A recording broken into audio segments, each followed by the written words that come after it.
And good afternoon, everybody. Welcome back here to VolState campus in Gallatin, Tennessee for the 2023 TCCAA Softball Region 7 Tournament. I'm Chuck Sebastian from Inside the Press Box here on the VolState Network on YouTube, bringing you today's broadcast of game number 5. Now, this is in the loser's bracket side.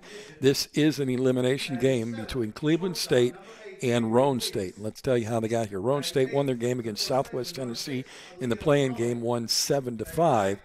Then they would lose this morning to Walter State by a score of 7-0. Cleveland State played against Dyersburg, and they lost a tough battle, losing it late in the inning.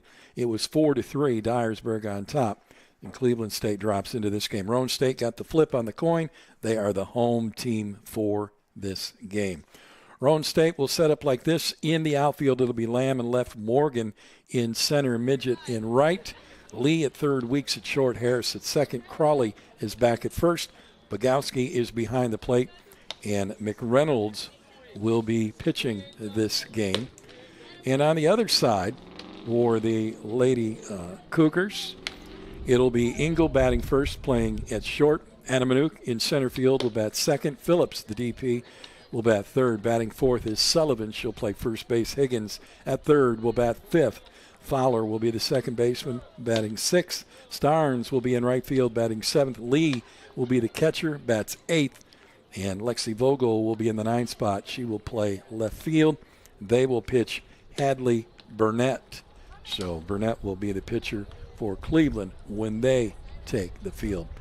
But they will lead things off against McReynolds, who we saw a little earlier today for a few innings. Hannah McReynolds, 4-16 on the year, 30 appearances, 8 games started, 3 complete, 1 save, and a .580 ERA.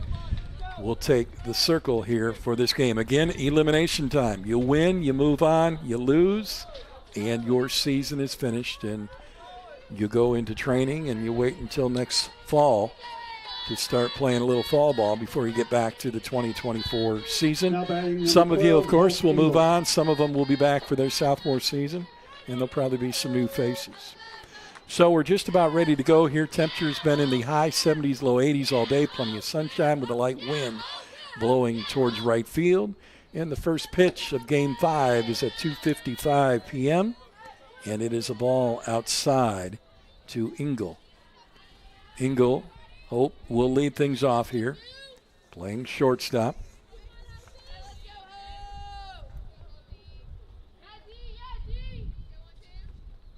Hope, one of the sophomores on this Cleveland squad, along with Vogel, Higgins, Sullivan, Burnett, and Anamanuk, and Bailey Phillips. The rest, all freshmen on the squad. So they're going to lose a lot of these veteran players for this Cleveland squad. They're going to have to restack this fall. 2-0 count and a line shot, and it goes right into the glove of Lee at third. So one away to start here in the first. Now batting number we will have one more game after this, and that game will be our last game of the day. Motlow State and Jackson State, also an elimination game. Here's Anamanuk. Center fielder takes the ball outside.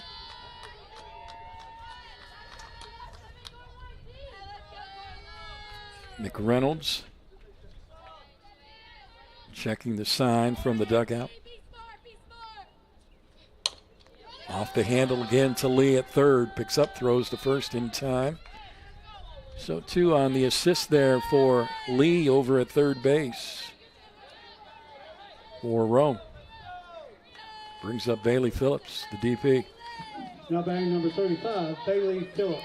She pitched in the first game against Dyersburg, and like I said, that was a battle. 4-3 win for Dyersburg, but Cleveland State almost caught that in the latter part. They had suspended play in the bottom of the 6th inning, and Cleveland State tried to make a run for it in the 7th, but just couldn't get that final run to tie it up and play on. Swing and a miss. Nice change of pace on that pitch, 1-1. Pulling the string, and Phillips, a pitcher herself, knows that kind of pitch and what she's got to do with it.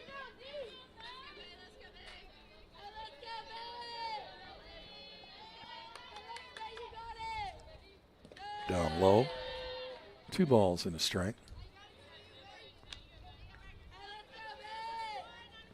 If you missed any of the action, I'll go through it here before we start the bottom of the first and tell you how everybody got to where they're at so far and what's going on as well over at baseball.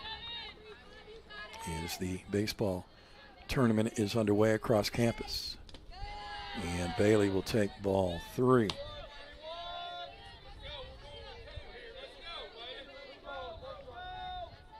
And you can always go back on the YouTube channel and watch any of the games you missed. All the games archive and are there for your viewing pleasure. Line shot, and again, wow, look at Lee taking all the credit over there at third with 2 line shots and a ground ball, and it's a 1-2-3 inning.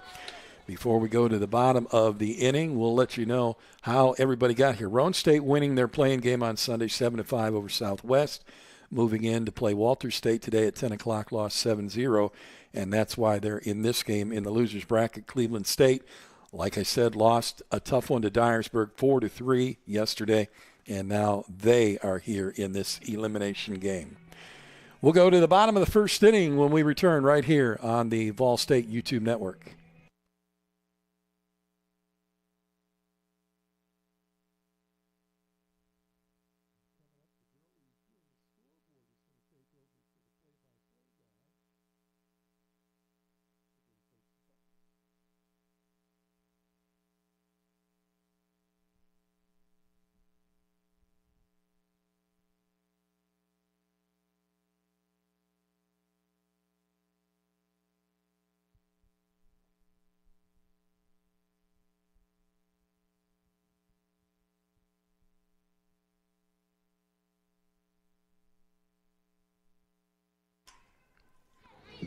Now batting number 9, Emma Jenkins.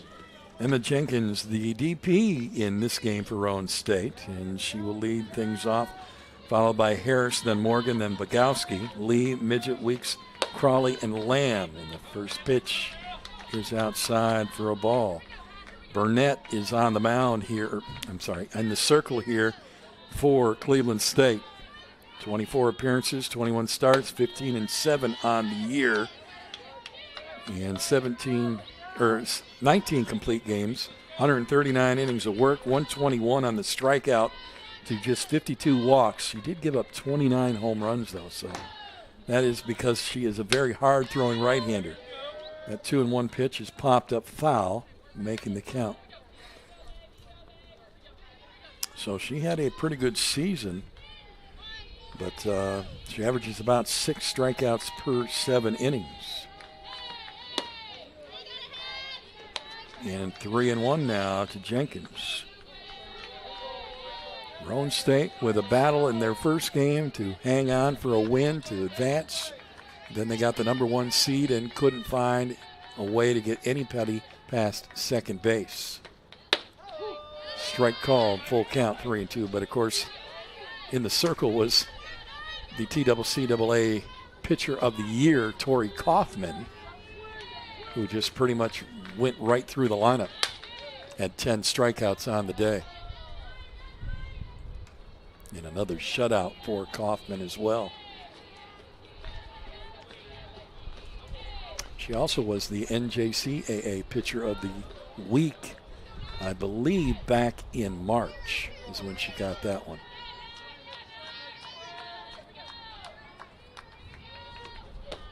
Outside, ball 4. Jenkins battles and gets a walk. So the Lady Raiders put a runner on here in the first inning.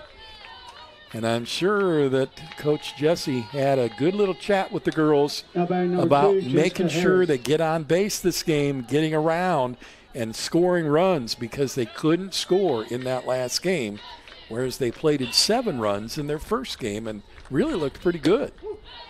Strike called on that first pitch to Harris. So Burnett, hard-throwing right-hander. You see the third baseman, Higgins, somewhat up the line. And at first base as well, Sullivan in case of the bunt. Shown, it's popped up, catcher turns, makes the grab, is going to throw a bounce ball to first. got it into the glove of the first baseman, and they get Jenkins on the double play. Jenkins was standing on second when that ball was caught behind the plate. I don't know what she's doing there unless she went on a hit and run and didn't see what happened. But you're only supposed to go halfway on a fly ball. So it'll be pop up to the catcher and then a throw to first, and it's 2 outs.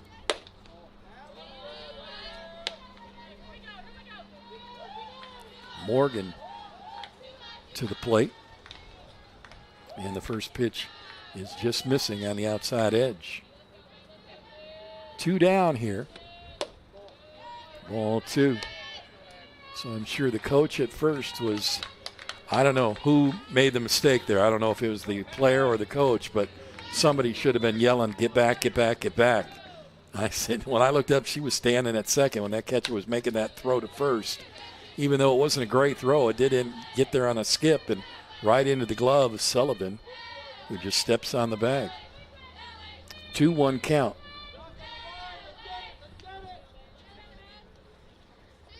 Bogowski is in the on-deck circle. She has been a big hitter in this tournament so far. Swing and a miss. 2-2. Bogowski with a few home runs so far in the tournament.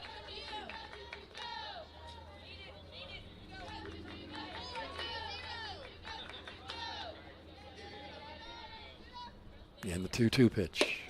Up top, 3-2.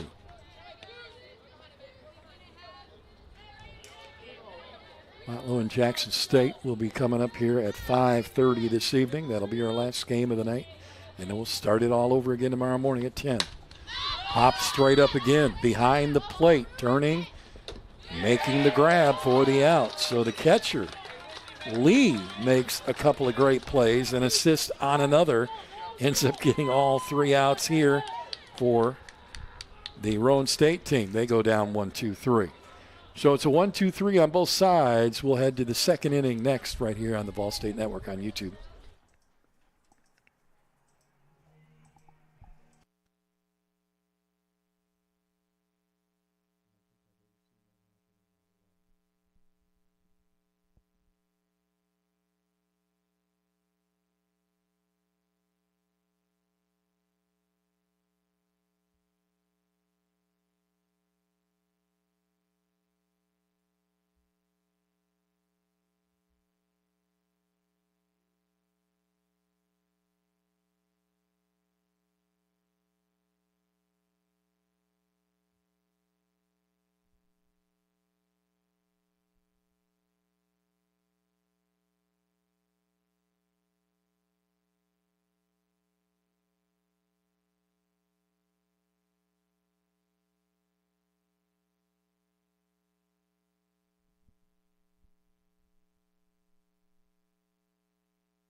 Now batting number 5, Shelby Sullivan.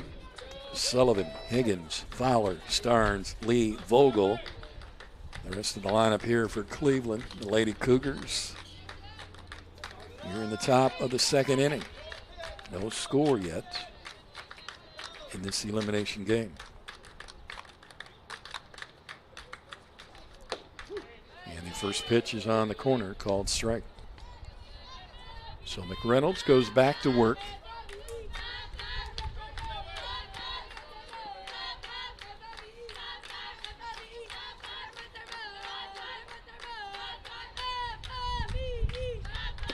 High, 1-1.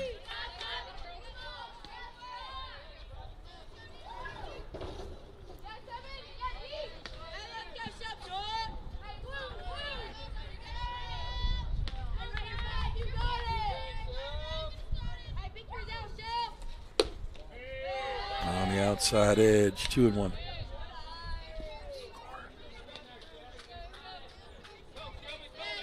2 balls and a strike.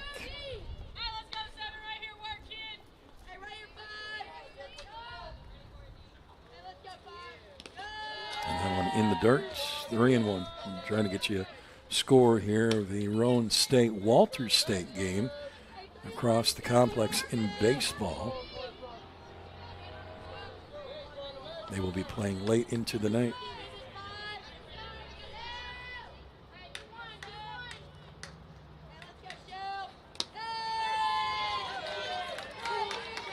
Walter State up 10-1 in the top of the 6th. That's got to be wrong. Oh no, they have different, because they're playing 9. I think you have to get to the. Yeah, they're up by 9 in the 6th inning. Emily Higgins. Higgins now to the plate with 1 away.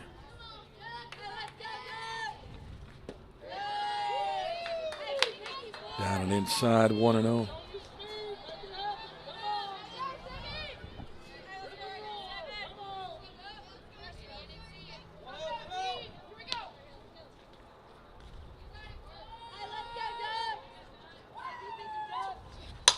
Whoa, line shot off the edge of the bat, and that one was headed to right field down the line, and Midget was really going to have to fly if she was going to get over there. That ball probably would have hit the fence on the corner there had it stayed fair. You're looking at extra bases for Higgins.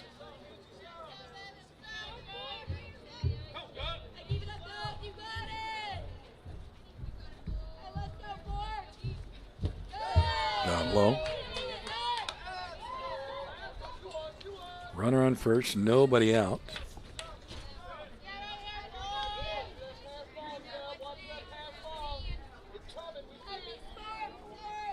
Two balls and a strike to Higgins. Way outside, 3-1.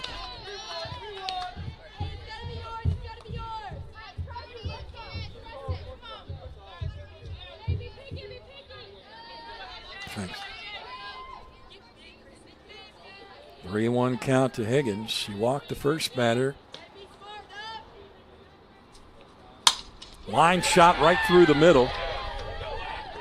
The runner at second. Boy, coming up quickly is Morgan out in center field, but not a chance. That was a rapid base hit through the center of the infield there and just about took the second base bag off of its peg.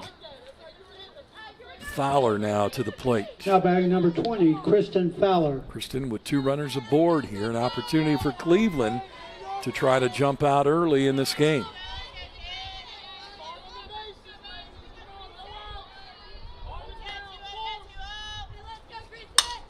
Slapped into right field. Oh, past the right fielder. Midget misplayed that ball big time. She never touched it. It went right by her. Second run's going to score, and all the way to third is going to go Fowler. She's going to pick up 2 RBIs, and man, that was a ripping hit into the outfield. And I think what happened was Midget comes in, and that ball skips on her and goes around her all the way to the fence. At that point, Fowler is at second, decides to take third base. So they'll give her a triple, I'm sure, in the scorebook, and I will too. Our scorebook's not official, but it is a 2-0 lead now for the Lady Cougars with Starnes at the plate. Pitch is outside for a ball. You mean you can't fault the right fielder other than she didn't play it correctly, but it is not an error because she never touched it. Runner at third and a 2-0 lead. Whoa, line shot and everybody ducked. 1-1. Midget's been pretty sure-handed out there in right field, but unfortunately that play there, she just misplayed it. She had a fielding percentage of .925, which is pretty good, but unfortunately that time she just, I don't know if the ball got scooted on her or maybe the sun, it's setting that way. It's in the right fielder's eyes, but she's got the shades down, I believe. Yeah, she does, so I think it just took a bad hop on her out there in right field.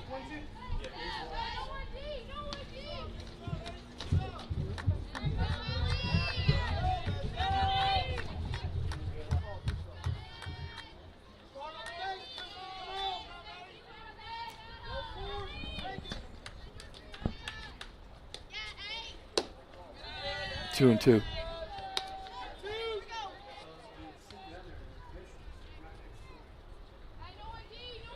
Two balls, 2 strikes to Starnes.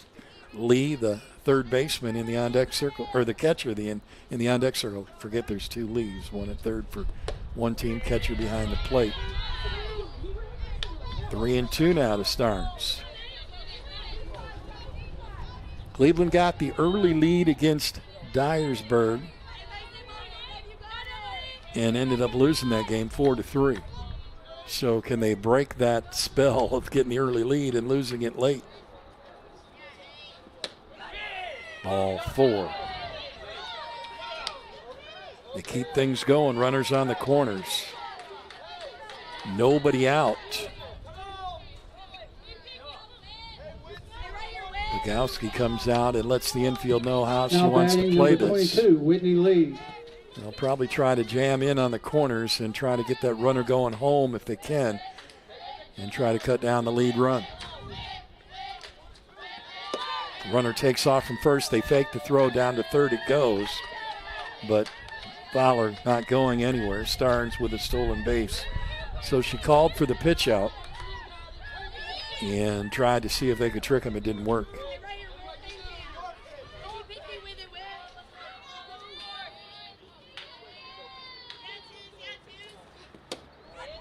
Inside, tight, 2-0. McReynolds kind of shaking her head like she knows what she's doing, but she's not getting the calls she thinks she should be getting, but that pitch was a little tight.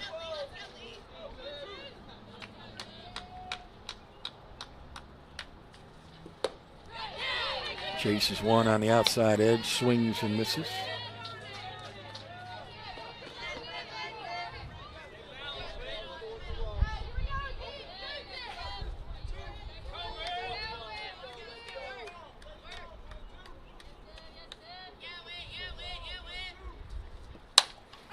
Off the handle, popped up, second base, backing up. Underneath it, makes the grab. Runner at third will stay right where she's at. One away here in the inning. Is Fowler not going anywhere on the shallow fly ball. Now batting number 1, Lexi Vogel. Lexi Vogel now to the plate. So you can see how the sun is going to bother the right side of the infield. Both Crawley, Harris, and the right fielder Midget all with the shades on right now. Pitch outside for a ball to Lexi Vogel. Vogel has been a steady left fielder for this Cougars team now for basically 3 seasons, really because of the COVID era. So she's definitely been a big part of this Cleveland State team. 2-0.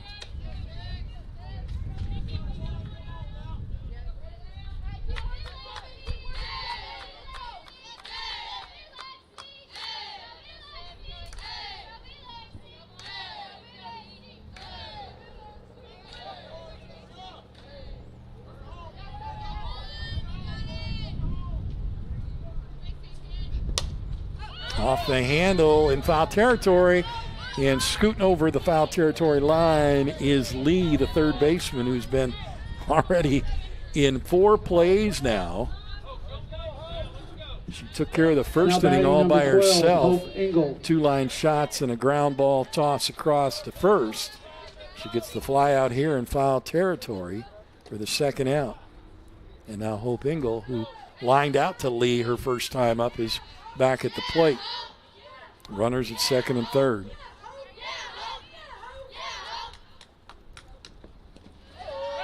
Wild pitch in the dirt. Bogowski can't handle it.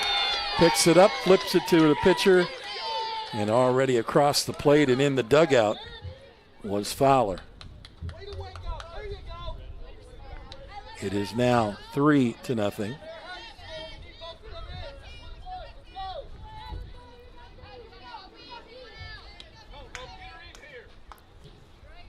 I was informed that down at third base, that's Coach Dad for Lexi Vogel. That's her father down there. Strike on the outside edge. Covered the Lady Cougars for a couple of seasons, doing some of their games online. So I know a lot of these girls on this team. Down low. 2-1. Coach Steve Jacks, of course. Great guy. A lot of fun. Very quiet at times, as his coaches do most of his work for him and tells them what he wants, and they know exactly how he wants them to play. But his girls definitely know how they want to play for their coach. Outside edge. 3-1. To know if they are not ready to play, that they would be ready to play the next game.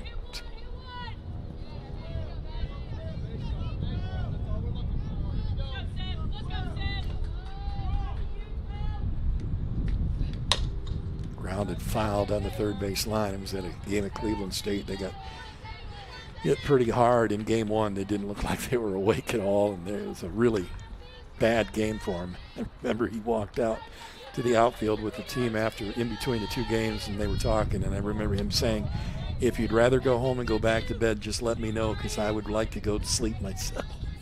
If you're going to play like that, I'll find 15 girls who will play. He was not happy. That's the only time I've ever seen him get mad. There's ball 4, and it's a wild pitch, and another run is going to cross the plate. So Starnes is going to come home on the ball 4 wild pitch. And Cleveland is now on top 4-0 here in the second. If they win, they would move on to the 5:30 game on Wednesday, and they would get the loser between Chat and VolState. Strike called on the corner. Here's Adamanuk, grounded to third base her first time up.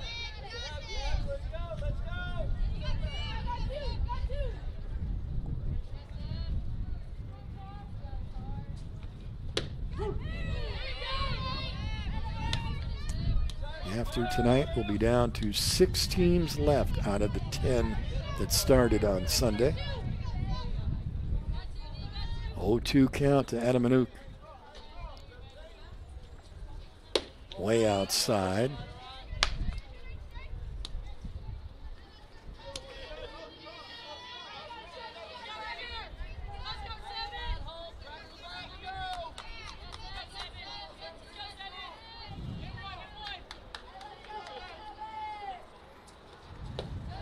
Down low. 2-2.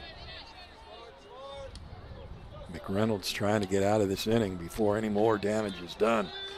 Looks a little tired there in the circle.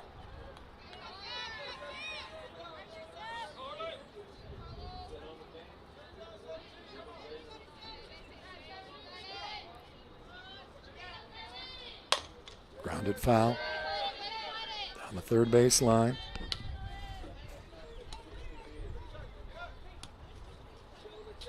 Good crowd on hand again. You see them on the outside of the fence area in the outfield, taking in some of the shaded areas under the trees. No real wind to speak of right now. Oh, rise pitch, just a little too high. Full count, 3-2. And the temperature definitely got up there for these folks out there enjoying the game in the sunshine. 81 feels like 82. I thought it was pretty comfortable myself, but ground ball to short. Bobbled, and it's going to be an error.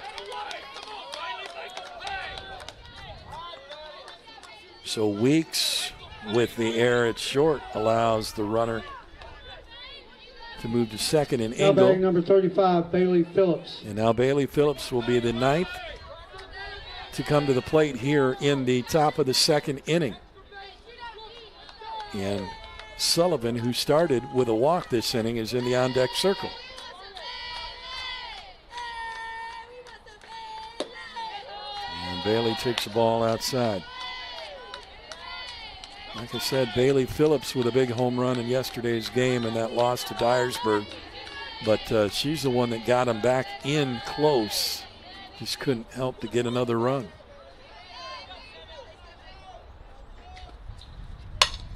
Rips it past the third baseman into left field for a base hit. The bases are now loaded, and we bat around here in the inning. So Sullivan, who Now pitched batting in number game 5, one, Shelby Sullivan. first base. No, I'm sorry, that was, never mind. Shelby Sullivan is at the plate, first baseman. Walked her first time up in this inning. She's got bases loaded and a chance for Cleveland to break this wide open. Outside edge. McReynolds kind of looking to the dugout there, you know, trying to get something on what to throw and what do I need to do because I'm struggling right now here in this inning.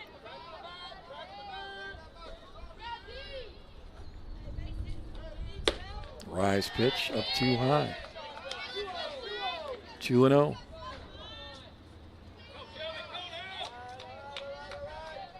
You see her kind of throwing the hands out like, what am I supposed to do? What's going on? 2-0. Off the handle. Sullivan drives it foul down the first base side.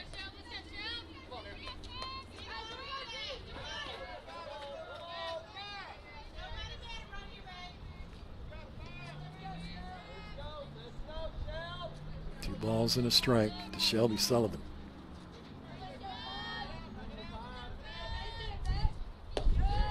Missed again, 3-1. I wonder how long they're going to let her go. Really shocked. The coach, Jesse, hasn't went out there and taken the softball from her. Here's ball 4. She is way off the zone, way off her mark, and you can tell she's frustrated. And here comes Hackworth now. Engel scores. Anna Minute goes down to third, Phillips to second, and that is going to be it for McReynolds. And like I said, I was waiting for the coach to come out and make the change. She was struggling, and you could see it. Just wasn't her game. And we have a new pitcher on the mound for Cleveland, or for Roane, sorry. And that is going to be Mercedes Brazel. Mercedes had 3 wins, 5 losses on the year, and 13 appearances. 8 games started, 3 complete. No saves, 48 innings of work, 5.61 ERA. Her strikeout ratio to base on balls ratio is 35 Ks, 27 walks. She gave up 9 home runs.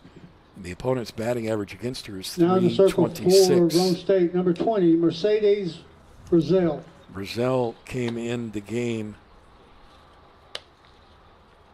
yesterday. She takes over here in the top of the second inning with 2 outs on the scoreboard.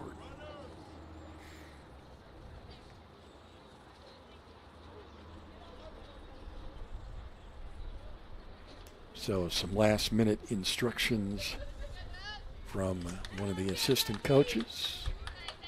As the infield comes in, and the runners for Cleveland State around the bases have been given their quick instructions. And here's a big opportunity for Higgins, who had a nice single her first time up, scored a run. Now batting number 4, Emily Higgins. To break this game wide open because it is already 5-0, and we're only in the top of 2. So Brazel is going to have to be on point. The left-hander delivers. First pitch on the corner. It is called for a strike.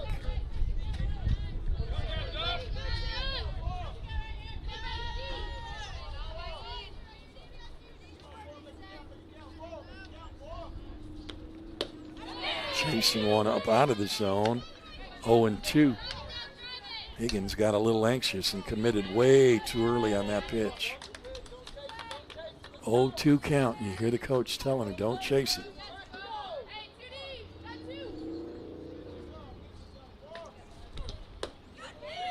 On the edge. Infield wanted it. Umpire says no. 1-2.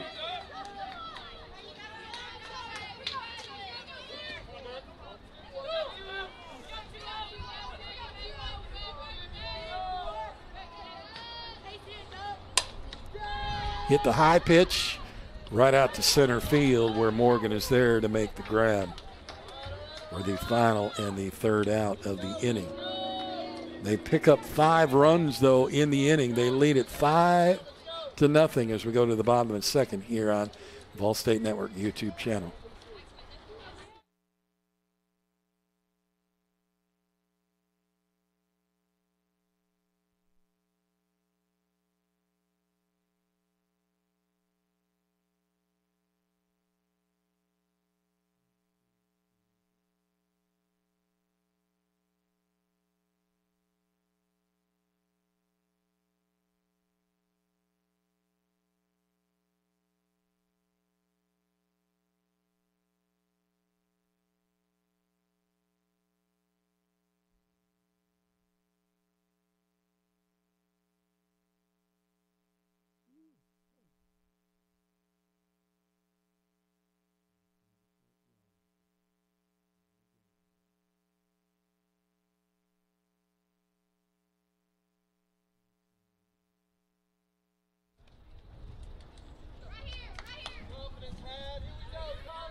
Roane State will come to the plate, bottom of 2. They win a 1-2-3 in the first inning. Now batting number 32 against Burnett. Bogowski.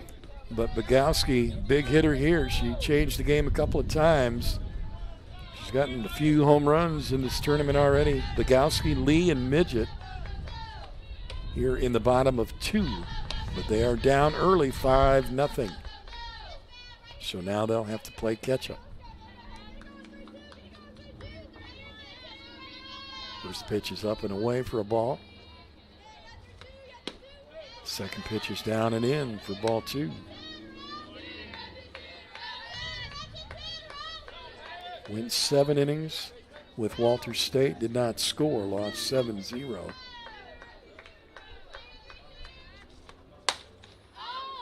High fly ball center field. Adam Manuk camping out underneath will make the grab for the outs. 1 away.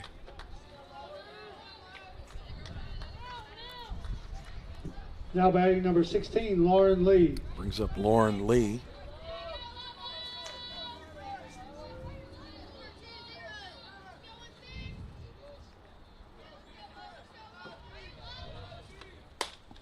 Jammed around the handle, got around on it, sent it over here in foul territory into the tree line for a strike. Boy, Burnett doesn't take much time, doesn't take much of a step either. She gets that ball back, gets the signal. Watch this, she is really quick on the delivery. There's that big wind, side winding throw there, and I mean, she doesn't take much time at all. A lot of girls have a lot of extra step or a little jump. She just gets it and slings it. 1-1 count. Have you ever tried to pitch fast pitch softball, Josh? I went out there one time on the mound to try to do it. I smacked my knee like 3 times with the ball. It's really hard to do that wind, and it doesn't look difficult until you try it. Pop fly into foul territory in left field. Vogel, the sure hands there, making that grab for out number 2. It's because you have to move your leg in to come around it. It's just a weird thing to do. Now batting number 4, Keely Midget. Here's Keely Midget, the right fielder, with 2 down. 1-0. And then to throw it as hard as they do and put it in a strike zone takes a lot of talent.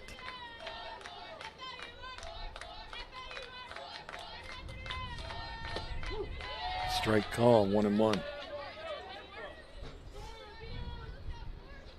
Josh is looking at me like I'm a strange guy. He's got all kinds of things to tell your friends about. He'll have a meme on me pretty soon. He'll have a meme of me trying to throw a softball or something. 1-2 now to Midget.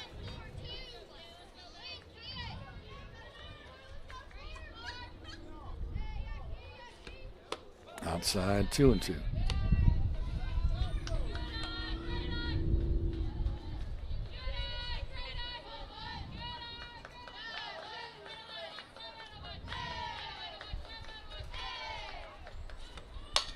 Grounded towards the dugout. Even when you're behind a fence, you still think it's coming at you. Somebody in the dugout jumped backwards. 2-2.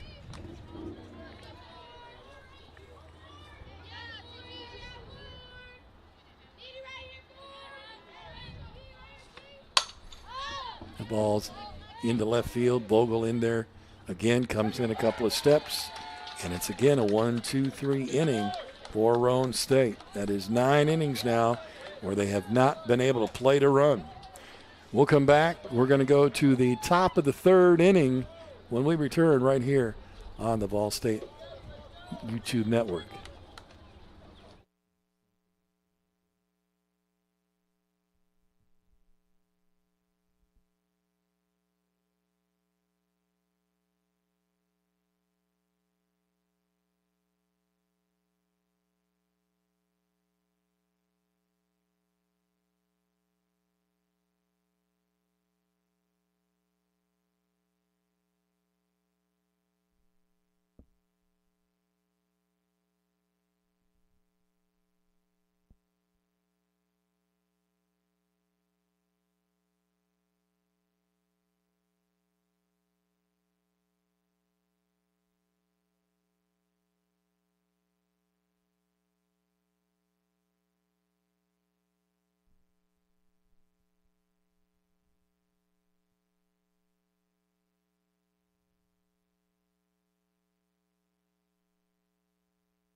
Now batting number 20, Kristen Fowler. Fowler, Starnes, Lee to lead it off here in the top of 3.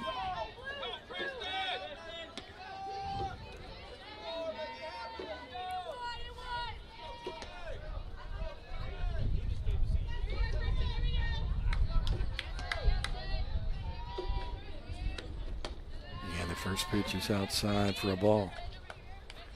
Fowler ended up with a triple her last time up and scored on a wild pitch.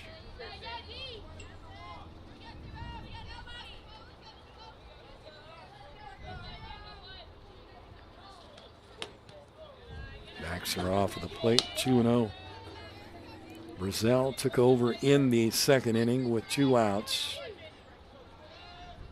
Would face one batter, Higgins, get the fly ball out to get out of the inning. So this will be her first full inning of work.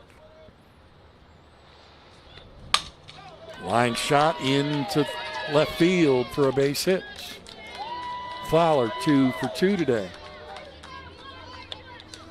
Now bring up Starnes, who got the walk.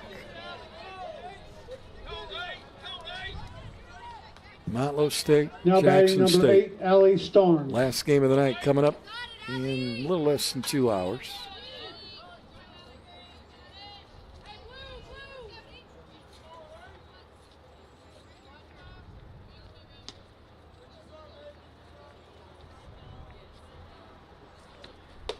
Swing and a miss.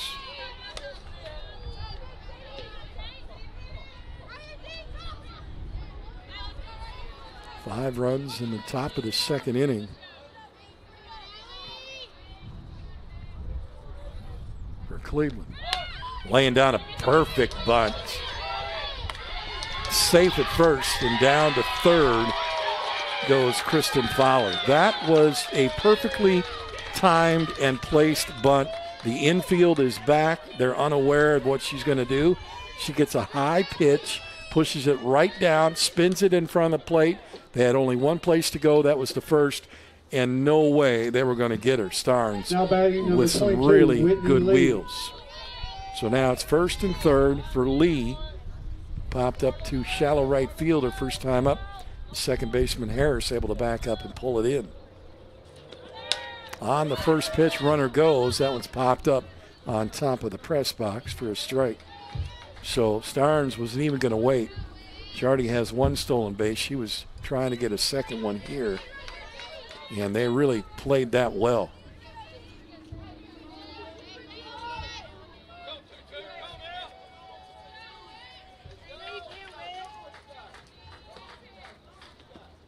There she goes. They'll throw down, Off the second baseman's glove. Bobbled, now back to home. They miss her. She's safe. Sliding into third. And Starnes is safe. So she'll get the stolen base. There'll be an error, allowing the run to score, which is Fowler. They were trying to get what they used to call the short play, where the second baseman or the shortstop come in behind the pitcher. It looks like you're throwing it all the way down, but you're trying to get the runner to leave the bag, which she did. This ball sent into center field, backing up just in front of the track. They'll tag and send the runner. She will score easily. Lee with the sac fly gets Starnes home.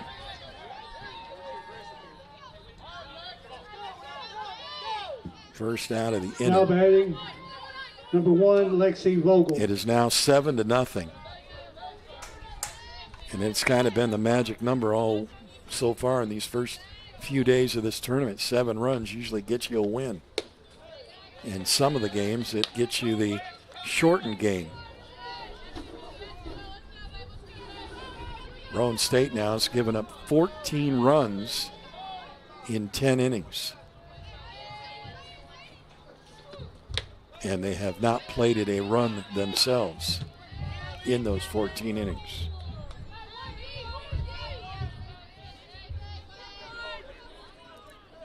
(2-0 to Lexi.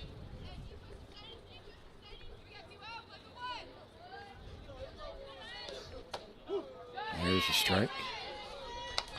Well, this time Cleveland's got themselves a pretty decent lead.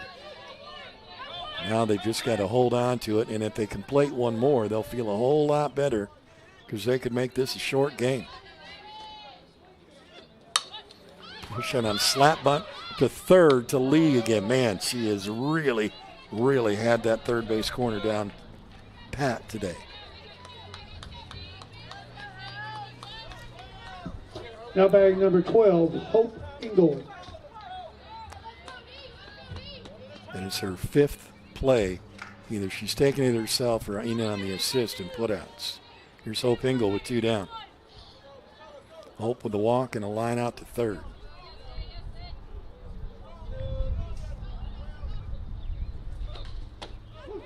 Strike on that first pitch. We're in the top of the third, and Cleveland has jumped out front early, 7-0.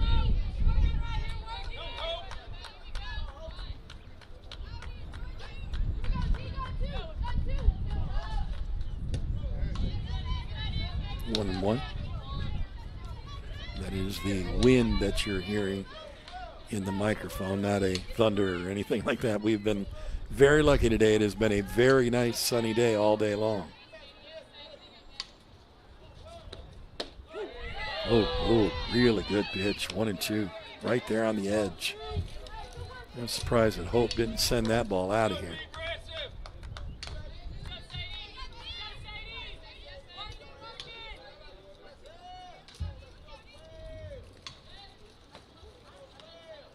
Up high, 2-2. Took a look, but let it go.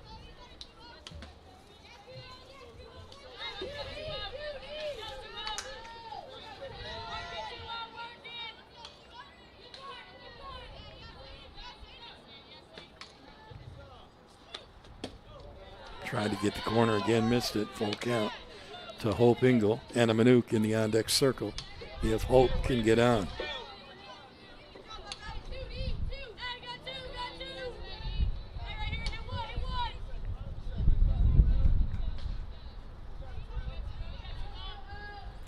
Brazil checks the dugout for the pitch. Delivers ball 4.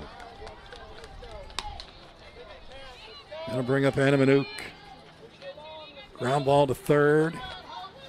Ground ball that was bobbled by the shortstop, and last time up, Weeks with the air. Now batting number 17, Carlin Adamanuk. And Carlin will come to the plate here with a runner at first. 2 outs, top of the third.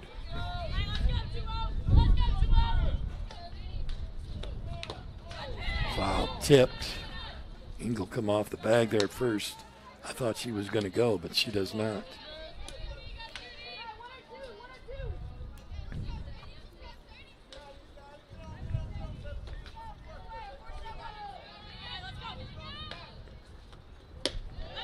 Top again.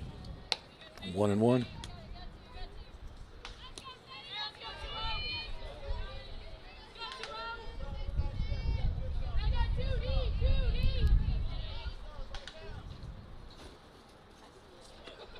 Swing and a miss. 1-2.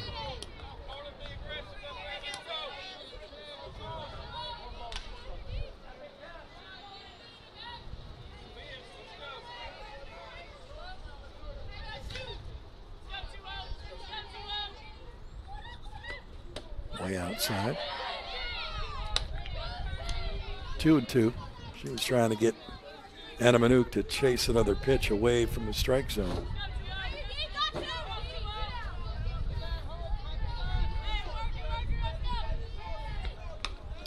Reached out, got a piece, fouled it off. Not sure what Hope Engel is doing down there at first base, but every time she goes out a few more feet and kicks more dirt out of the way, like she's trying to create a path for a starting spot, I guess.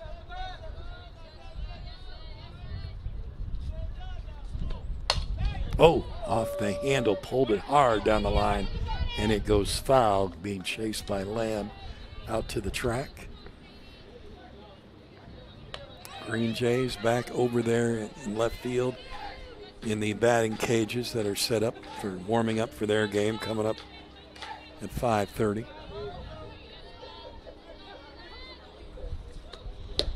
Swing and a miss. Brazil happy with that pitch, and he gets the strikeout to end the inning, but they pick up two more. It's now a 7-0 lead for Cleveland State as we go to the bottom of the third. Roane State coming to the plate when we return.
Umpires were over by the dugout, I guess getting maybe some water or something.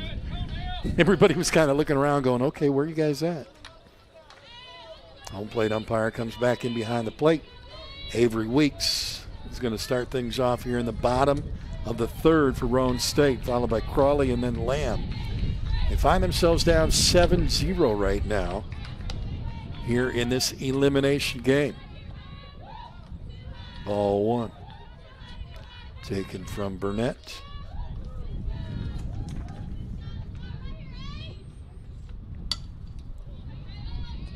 Tipped it foul.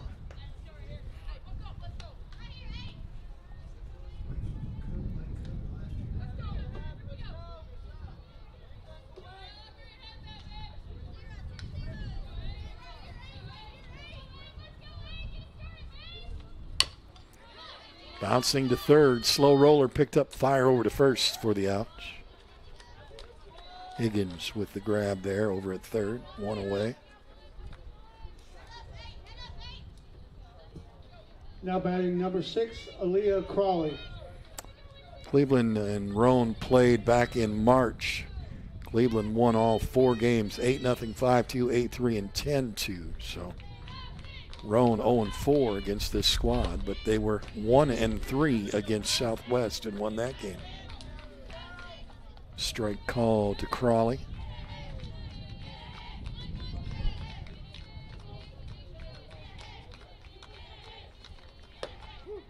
Strike call to Crowley again, 0-2. You can never say you're out of it in a tournament. You never know what can turn a team around quickly. But the big thing they're going to need to get is some base runners. They haven't had any base runners yet.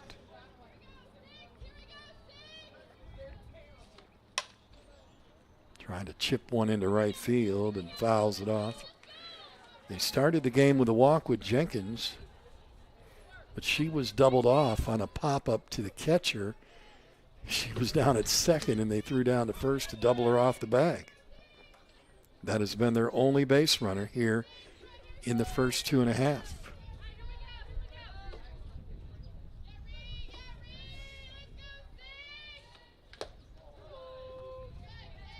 1-2. Lamb will be the hitter in the dugout, or in the on-deck circle, I should say. 2-2. Again, if you're looking at the schedule, 4 more tomorrow. Then we move to 3 on Thursday, and then our championship is now moved to Friday. Popped up and out of play. Everything got moved one day because of rain. Games tomorrow at 10, and then on Thursday we start at 12:30, so we don't have that early game, at least for now, unless Mother Nature comes in and changes plans again. Swing and a miss, down swinging for a strikeout, and it's 2 outs. Now batting number 3, Haley Lamb. Haley Lamb will come to the plate.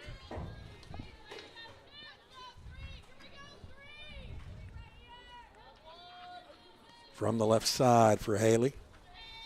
Third baseman comes up the line a little bit, expecting that slap hitting style that the left-handers use. She looked like she was going to lay down a bunt, lets it go, ball 1.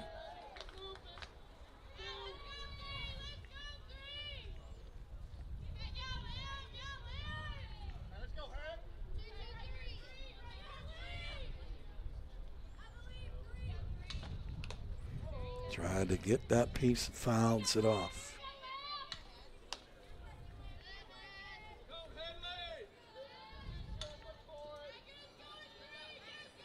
Looks down to Coach Jesse. He gets the signal. Looks like she's going to try to bunt again.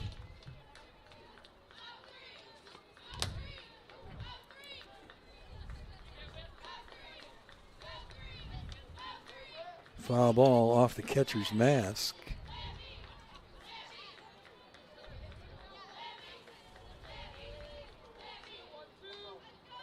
Yeah, he did. She got a piece of it. Umpire signals a 1-2 count.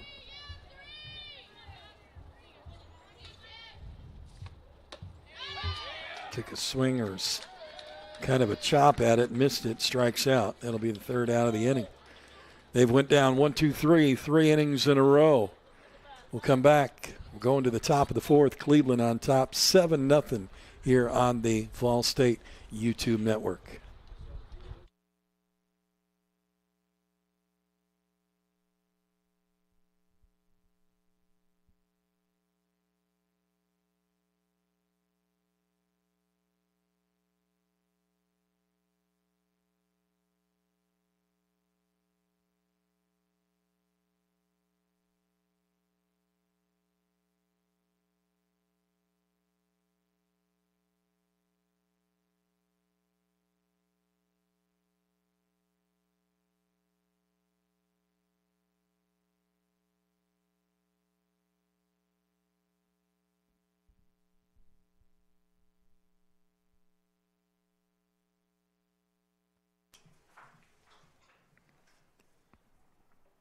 Cleveland State is going to come to the plate here in the top of the 4th with a 7-run lead. And Bailey Phillips is going to lead things off. And Brazil is going to go back to work here in the top of the 4th.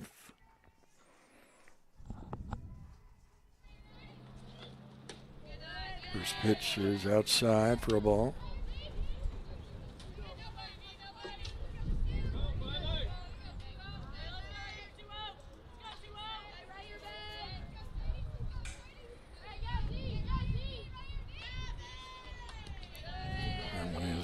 rolling in the dirt for 2-0 count.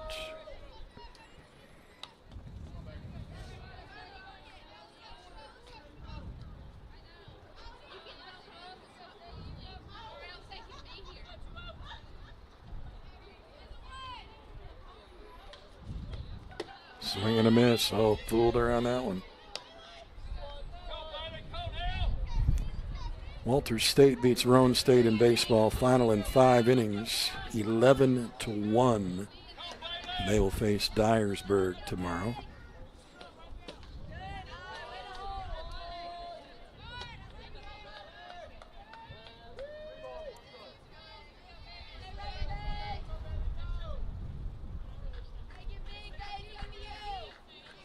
Which is the same for softball, Walters and Dyersburg. Fly ball to left field in the alley. Making the grab is Morgan for the outs. 2 down. Or 1 down, sorry. Thank you, Josh. Sullivan will come to the plate next. Now batting number 5, Shelby Sullivan. So the next game over at the ball field is Southwest Tennessee and Volunteer State.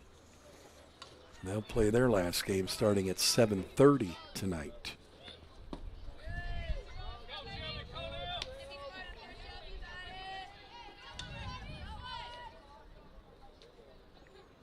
One 0 count to Sullivan. Walked her last 2 times to the plate actually. Goes after a pitch out of the zone, 1-1. I think you get walked a couple times, you're anxious to try to hit one and get on base and do it the way you want to do it instead of getting the free pass. And Sullivan chased that ball.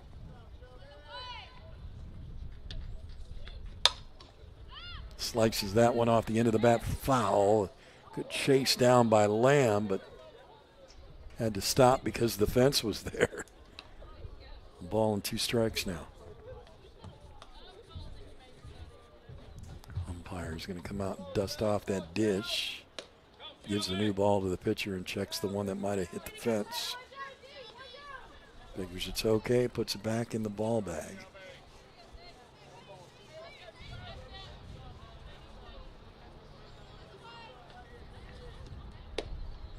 Outside, 2-2. Cleveland knows all they got to do is produce a run here and then hold Roane State for 6 outs.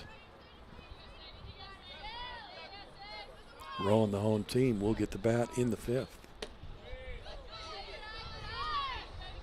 Full count, 3-2.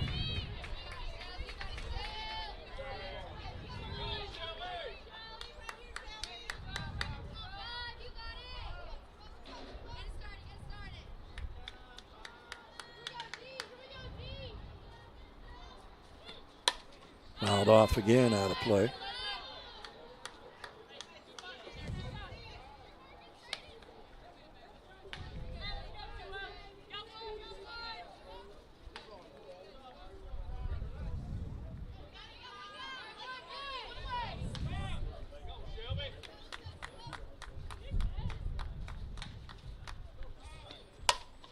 Slice this one into center field. The center fielder making the move, a spin and a turn, catches that ball somehow on a line shot. What a play by Morgan. I thought she got turned around, but somehow she turns herself back around, makes the grab for the 2nd out of the inning. A really nice play out there in center field. Wow, it was unreal. Now batting number 4, Emily Higgins. That ball had quite the slice to it. Almost looked like a golf shot.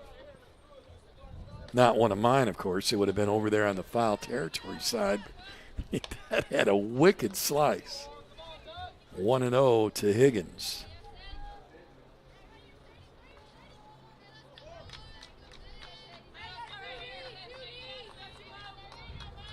A 7-0 early lead through 3. Strike called, and Cleveland trying to figure out how to get that 8th run and hold on.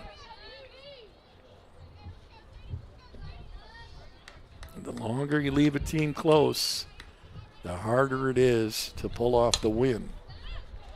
Pop fly into the glove of the second baseman, so a 1-2-3 inning for the Cougars. We have completed 3.5. We're going to the bottom of the fourth when we return right here on the YouTube VolState Network.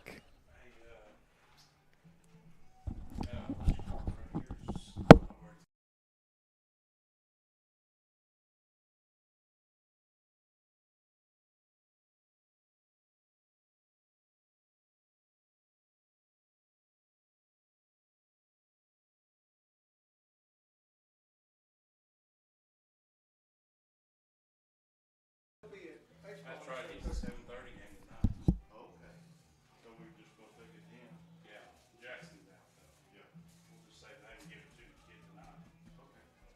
I'm sure since they play, since he's driving back and forth. Yeah. He's driving back and forth to Mambo. Marlo and Jackson both were driving after that Clayton game, and then it got rained out, and they were trying to figure out what to do. And then they were supposed to have to leave at 5 o'clock the next morning to come back, and we were still pushing back. Pushing back. They ended up getting here about 10 or something for that 2 o'clock start that got pushed back to 4. So they had like 6 hours out here with nothing to do. I know the feeling. Yeah.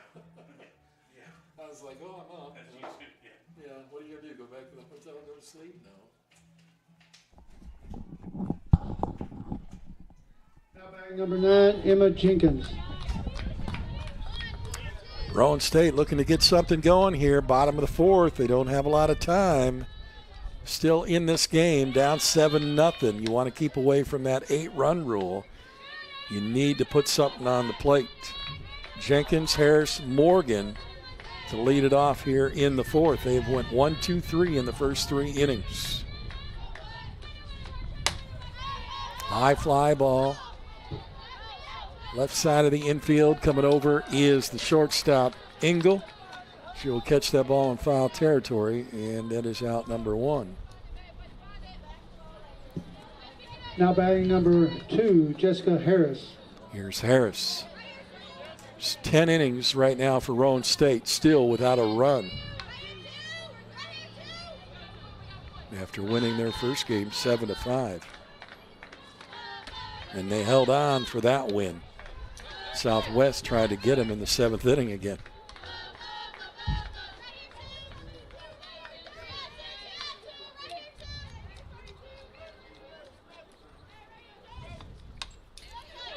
Fouled off. 1-1.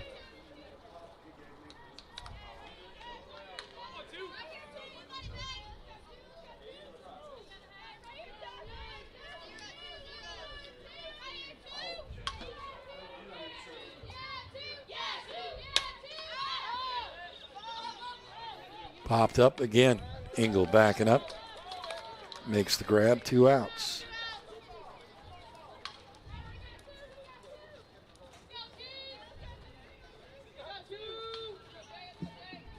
Now batting number 22, Jenna Lynn Morgan.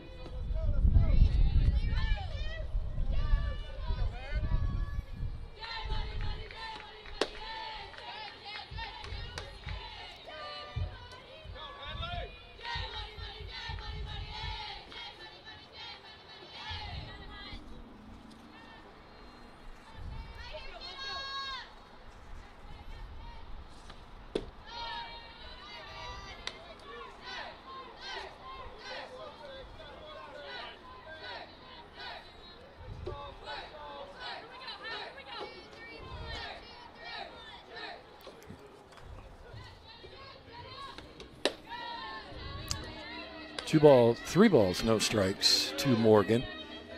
Well, the last time Roane State scored was in their first game, and it was the 3rd inning. So they have not scored since that point. So they are now gone 13 innings without plating a run. Strike called to Morgan. 3-1. I thought that was right. They jumped out early. Remember, they had 5 in the second, 2 in the third. They ended up beating Southwest 7-5, but that has been it. They didn't get anything against Walters. Haven't got anything yet here against Cleveland State. That ball ripped down the line by Morgan to make it a full count. They have went 1-2-3 in the first 3 innings of play. They've got 2 outs here in the 4th. and still looking for a base runner. They had a walk in the first. That was it. Lifted high in the air. This could be a 1-2-3 inning again. Engel calling for it. Oh, and she makes the diving grab at the last second. Did she pull that out? What a play by Engel. You got to just be, I can see why Jessie is down there just shaking her head. She cannot believe that happened. What a catch by Engel. She ended up making all three plays in this inning. It's the second time in the game. Third time, you're right, Rich, third time. Twice for Roane. The third baseman did it the first inning, had all three plays. Second time, it was all three plays there by Engel, and the catcher did it. Jeez, wow, what a play.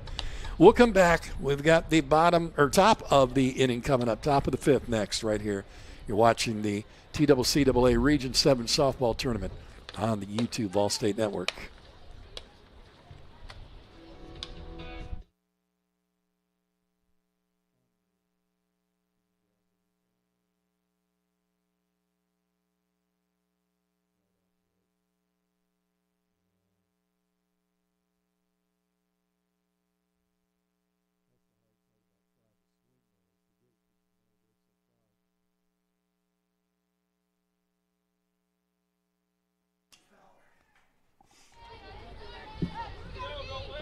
Now batting number 20, Kristen Fowler. Kristen Fowler will come to the plate here. We're in the top of the fifth inning. 7-0 lead for the Cougars. They need one to get it to 8. Then they just got to hold Roane to another 1-2-3, and it's over.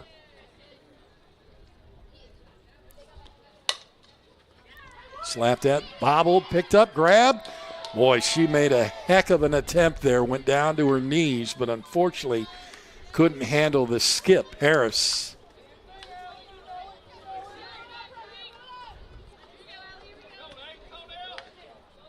That was a tough play. That ball had an odd bounce on Now Harris, and batting she number 8, flipped it into her Starnes. glove and then knocked it back into her glove, but then couldn't get the handle and not enough time to make the throw. We'll give it a hard infield single. Starnes at the plate. Swings at the first pitch, fouls it off the mask of the catcher and the umpire. 0-1 count. Looked like Fowler was getting ready to take off. They may force this. Cleveland may try to force to get this girl around, get her in scoring position over there at third. And again, she takes off, and it's fouled off again. That's when you look at the hitter and go, come on, either put it in play or miss. I don't run 60 feet twice. 0-2 count.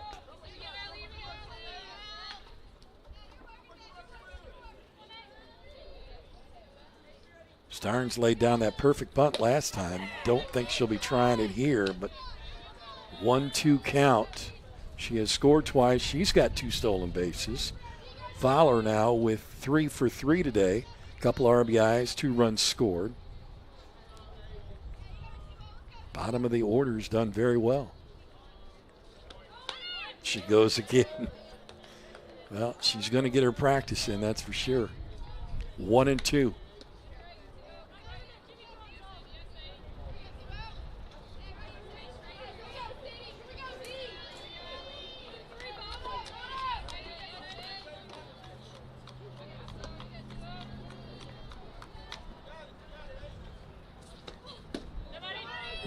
Just missed. 2-2.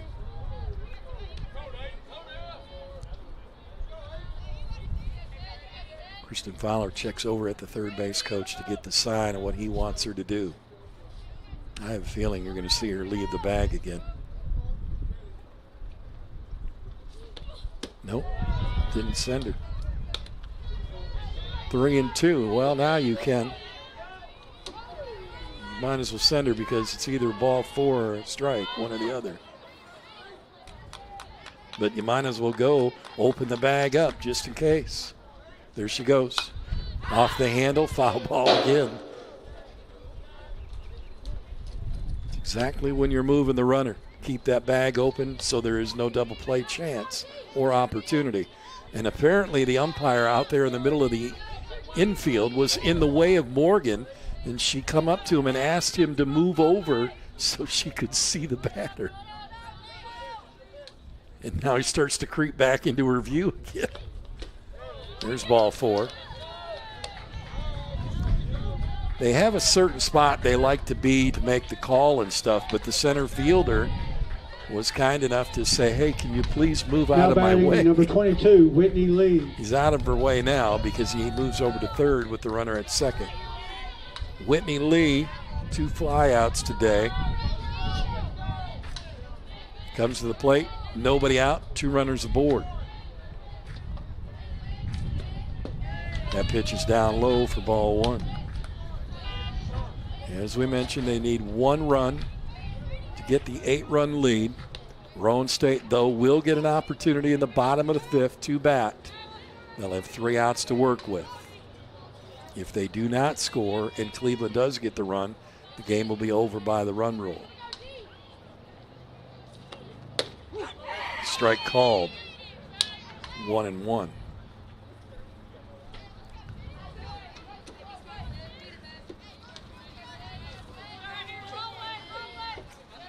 I don't know about you, but if I've got 2 runners aboard, I am stealing third base right now. Swing and a miss on the changeup, 1-2. I make the opponent make this mistake. You steal third and she throws down and the throw's not there and goes into the outfield, game over. Just run. Fouled off again. But it looks like they're playing it safe and going to see if the batter can't move her around. Nobody out. 1-2 count.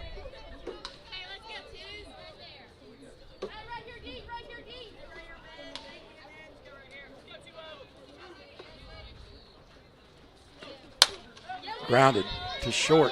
The flip to second. Oh, and it's through the glove of the second baseman who bobbled it. Here comes the run. Here comes the second run. Sliding in head first. Down to second with that throw. Goes out into the outfield. Getting up and taking off is Lee. She'll round third. The ball goes all the way to the track and Lee will score. 2 errors in the inning caused 3 runs to come across the plate. And now it is a 10-0 ball game. And that's why I say being aggressive on the base paths works for you. We get the error on the second baseman who misses the ball. Then we get an error thrown out into center field. We end up with a couple of errors in the inning. And it is now 10-0.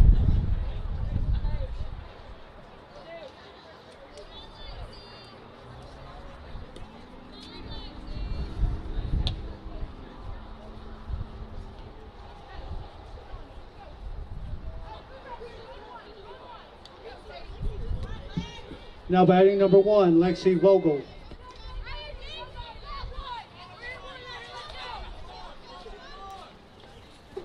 A 10-0 lead, and you saw it all on the replay there. That is an inning of going, oh man, that as a coach is really, really tough to watch. You play all season long, and those are the things that you don't want to happen. And when you start throwing a ball around like that, that's the things that can go wrong. That ball slapped into center field. Morgan backs up, makes the grab, and they finally get the first out of the inning on the long fly ball. But yeah, when you've got a couple of errors and they're throwing it from the infield, they're throwing it to the outfield, it is, they used to call that a bad news bears type play. Center. So Morgan makes the grab in center field for the first out on Vogel. Now Engel will come to the plate and drives one into left on a one-hopper for a base hit. So Engel finally gets an opportunity to put one out into left and drives it out there for the single. Her first hit of the ball game after 2 walks. And Cleveland continues to hit the ball well. Now batting number 17, Carlin Adamanute. Well, if the score stays the same, Cleveland wins. They'll play tomorrow at 5:30. They'll take on the loser between Chat State and VolState. Trying to pop up. It goes out in front. It bobbles off of the bat. Nothing that Bogowski can do. The bat is laid down in fair territory. Maybe not where it should have went, but I believe there's no rule of where the bat lays as long as it's laid down. Unfortunately, the ball rolls into the bat when Bogowski goes to pick it up, and it gets tapped away from her hand. Runners now at first and second. Phillips. It's not an error. It's just a fair ball, and it's just a bad hop. Line shot down the line inside the bag at third. That one's going to go into left field. That's going to score another run, and a good rip there by Phillips. As Engel will score, and it is now 11-0.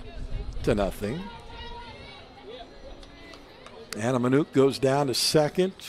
Phillips goes Now down to batting number first. 5, Shelby Sullivan. Shelby Sullivan comes to the plate. Line shot out into center field her last time up. She was the one that hit that drive that kind of sliced at the last second and turned Morgan around, but she was able to make the grab. Strike called on the edge. 8th girl to come to the plate again. They sent 10 in to the plate in the 10th or the second inning before they were finally sent back to the bench. 1-1.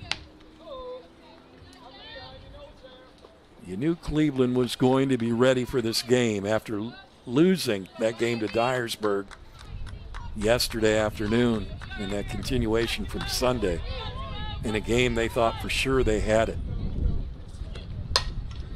Slapped foul towards the dugouts.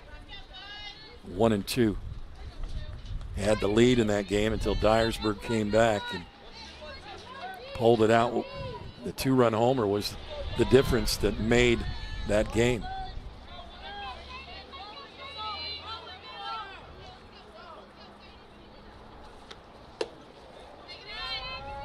Two and two. One out in the inning. 4 singles, a walk, and 2 errors, and 4 runs across the plate.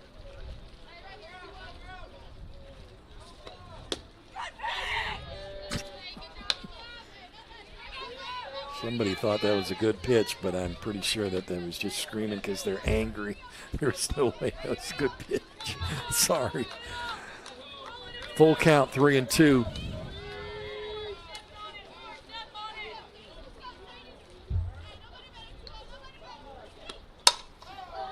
There it is again with that little tailwind. It's going to hit the fence. It is going to be a 3-run shot for Sullivan.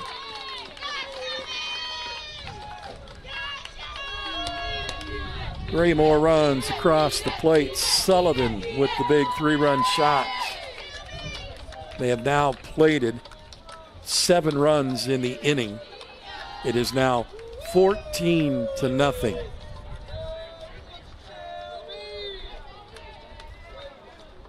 And the ninth batter coming in, the ninth hitter coming up to the plate right now in the lineup here. This will be Higgins. Now batting number 4, Emily Higgins. Looks like they're going to bat around one more time in this game. They said they sent 11. They made the mistake last time. They sent 11 to the plate back in the second. Nice diving grab by the third baseman. The throw, and can't hang on. It hits the dirt. What a play by Lee. She has been on it all day long. That was a great throw, but unfortunately the first baseman does not snag it, Crowley, and hang on to it.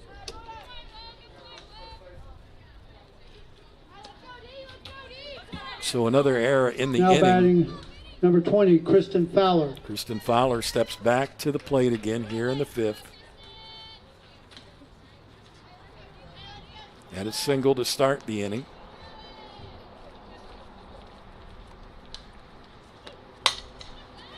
Inside the line again, down all the way out into left field. Grabbed by Lamb. They'll bring it in. sliding into the tag at third, and she is out. And there's a nice hit there.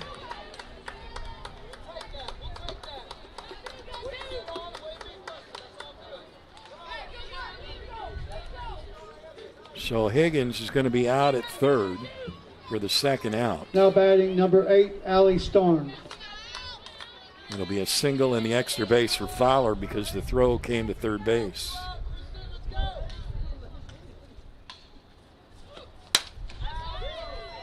And that one will drop foul. Here's Starnes, the 11th girl to come to the plate here in the inning, so they've done it twice in this game.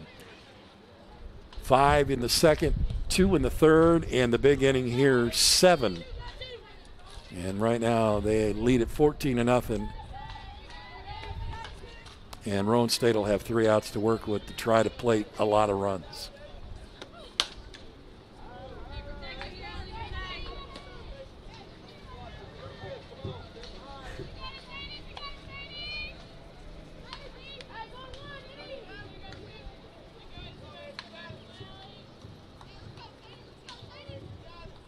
Oh, 2 count.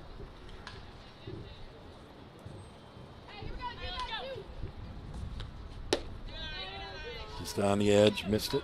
1-2. Starnes with 2 walks, a single, 2 stolen bases, and 3 runs scored in the game.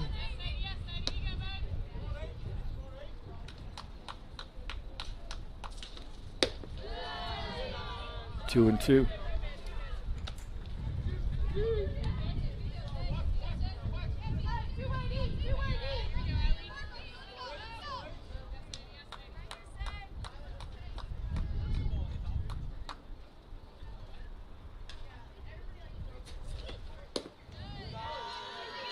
And she had her 0-2. Now she's worked her full count, 3-2.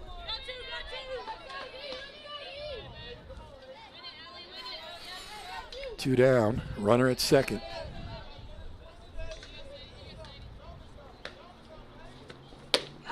There it is, strike 3 called. Right there on the inside corner, watched it go by. After 11 batters, they finally get them out of the inning. Roane State will come to the plate. They're down 14-0 in the bottom of the 5th inning. To play on, they'll need 7 when we return.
Now batting number 32, Hannah Bogowski. Well, we'll see if Bogowski can break this slump of nothing across the plate in 15 innings total between their 3 games. Sliced it into center field for a base hit, and Bogowski gets on board. She's had a really good tournament, though. She had a couple of big home runs in this tournament. She's hit the ball well. She's done a great job behind the plate. Right now, Roane State, you got to go out. I mean, if you're probably going up there. Now batting number 16, Lauren You're probably Lee. thinking we're not scoring 8 runs or 7 runs either way, but you want to go out on a positive note. You got to get that goose egg off the scoreboard. Swing and a miss here by Lee.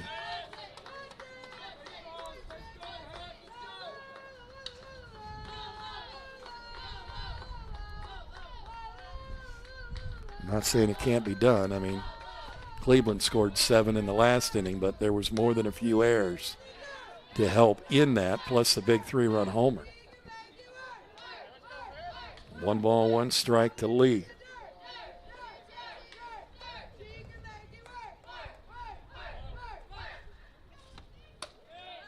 Two and 1. But Burnett on the circle here has done a phenomenal job of going 1-2-3, 1-2-3, 1-2-3, 1-2-3. She's only got 2 strikeouts in the game, but she has had a lot of help from her defense. Down low, 3 and 1. She gave up a walk to start the game, and since then, that's been it.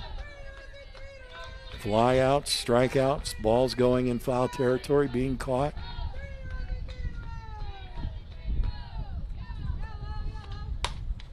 Lifted to left in foul territory, giving chases Vogel. That'll go out there towards the handicap spot, but I don't believe it got that van out there. 2 and 3, 3 and 2, sorry.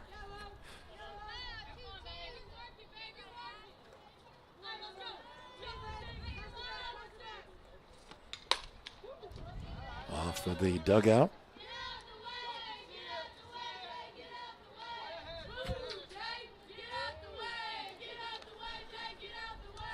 This is why I love doing softball. They have so many different little jingles and sayings that they do in the dugout. It's awesome. I love it when they get the plastic drums going and make some noise. Popped up, left side, out of play once again. It's a good thing that pen's there. If Vogel had the room, she'd be running all the way over them trees to make that catch.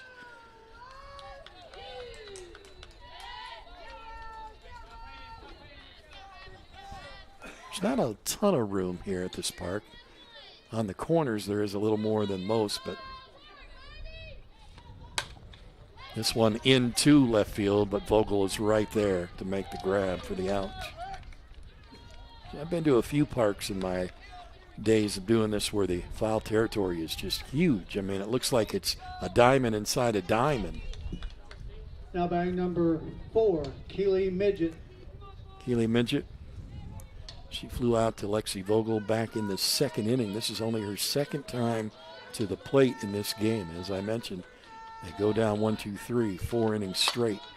She did it again. Same person. Vogel again moving over to make the grab, 2nd out. And Roane State season has 1 out left to work with. Now batting number 8, Avery Weeks. And it'll be Avery Weeks, who grounded to 3rd her first time up.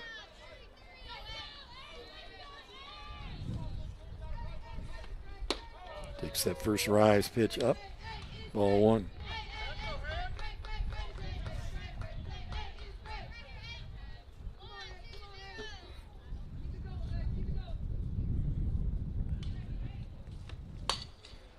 Off of the post in front of the dugout for a strike. 1-1 on the foul ball.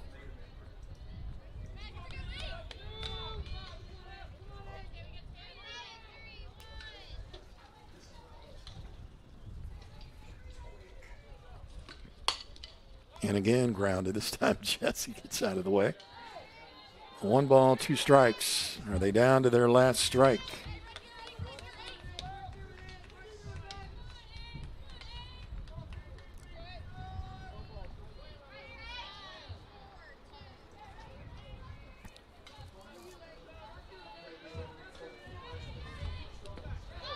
Which is wild pitch in the dirt. Down to second base goes Bogoski.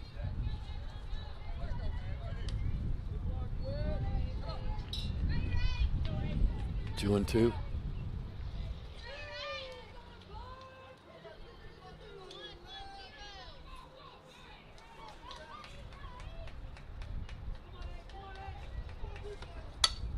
Check swing.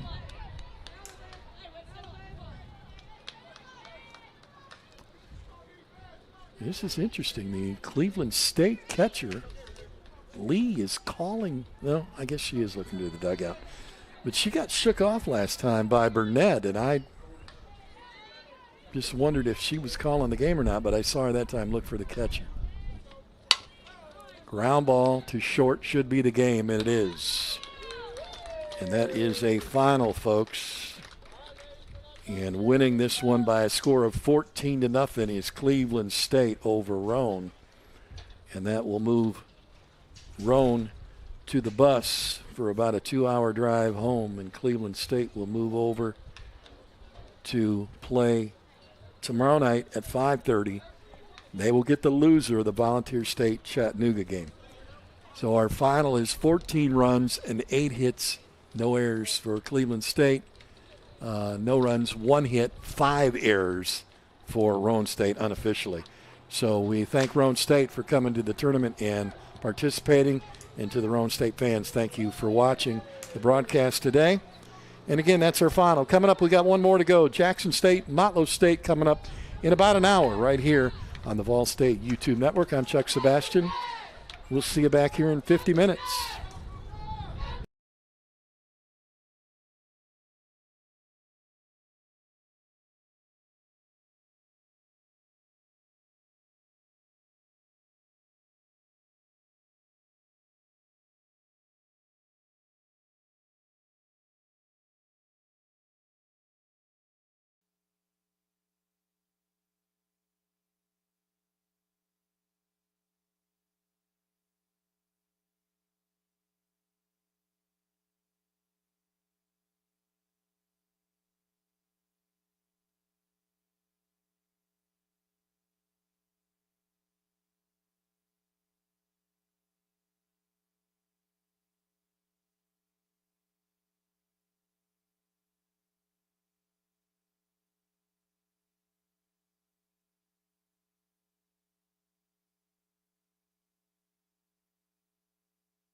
Welcome back, everybody, as we get set to go here for our last game of the evening on technically day 3 of the tournament, but technically day 2 of the way the tournament is running. It is Motlow State and Jackson State in an elimination game. I'm Chuck Sebastian from Inside the Press Box. Glad to have you along as we get set for our final game tonight. Now, Motlow State during the season came in with a record of 13-21, 18-29 in conference play. The Green Jays were 12-23 and 16-35 in conference play.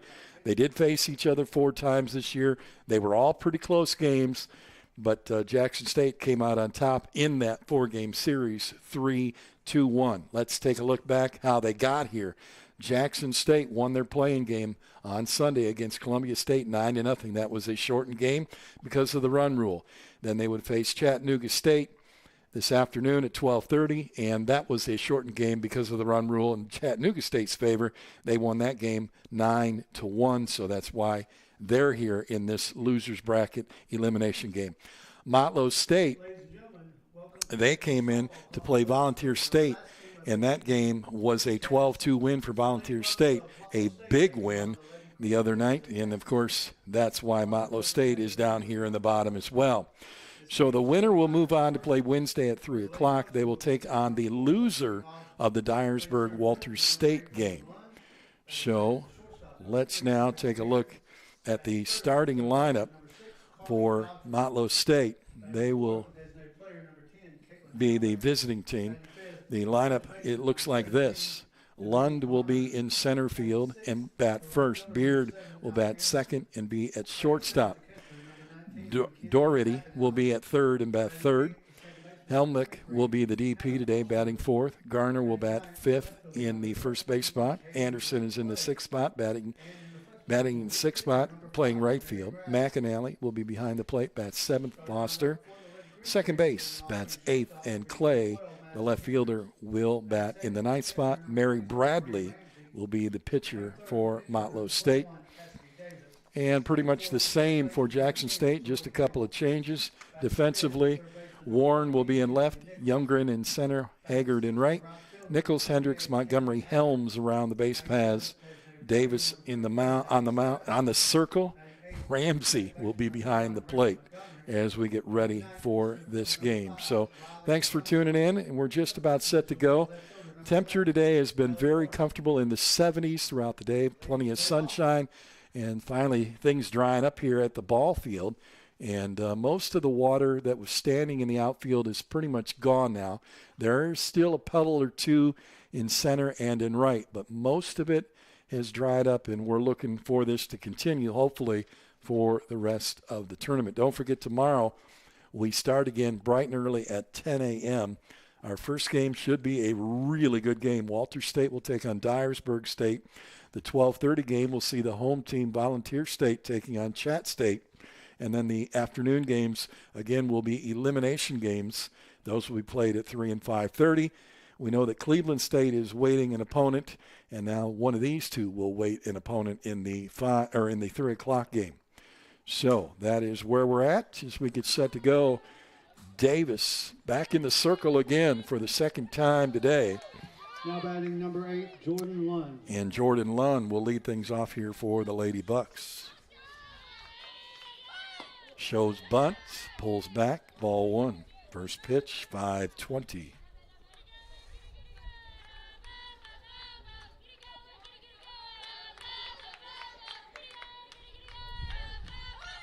Again showing bunt, and ball 2, apparently a little low. Smaller crowd on hand for the later game today. Of course, these two teams really have to do some traveling to get here, so hopefully the fans of both of these teams are watching online. We appreciate it. You can follow all the action, scores, and recaps and things of that nature on TCCAA Sports. The TCCAA part is capitalized. Sports is in lowercase. You can also follow me on Twitter at play-by-play abbreviated. That's PBP Sebastian, Sebastian. Slapped into left field, but right into the glove of Warren for the first out of the inning. One away. Now batting number 3, Savannah Beard. So the game started today. Walter State beat Roane State 7-0. Second game today was Volunteer State over Motlow by a score of 12-2. Or I'm sorry, Chattanooga State over Jackson State by a score of 9-1. And then Roane State just lost to Cleveland State 14-0. Strike on Beard. Down low. So the first two leadoff hitters here, slap hitters going through the lineup here. Doherty in the on-deck circle. Helmick is in the fourth spot today. She's the DP in this game. Foul tipped off the mask as well, and count will go 1-2. Ramsey gets to shake the head and get the cobwebs out after that one. Doesn't feel good. Sometimes it'll ring your bell pretty good. 1-2. Outside missed. 2-2.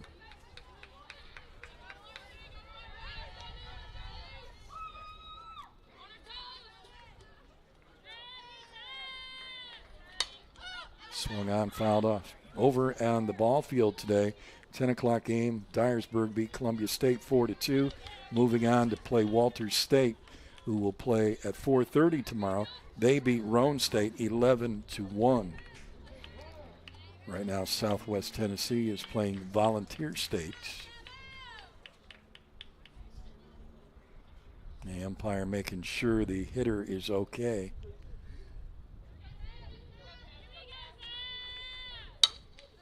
Popped it into left field. It's going to get down for a base hit. Rounding first, headed for two, didn't stop. Oh, and the left fielder misplayed it. She'll pick it up and will keep her at least at a double. But I've got to give that a single and an error on left field. That's the reason why she's standing on second. Even though she had rounded the bag and looked like she was going for two, no matter what. Now batting number 6, Carly Doherty. Doherty coming to the plate now with a runner at second and one out. Takes the first pitch down low from Davis.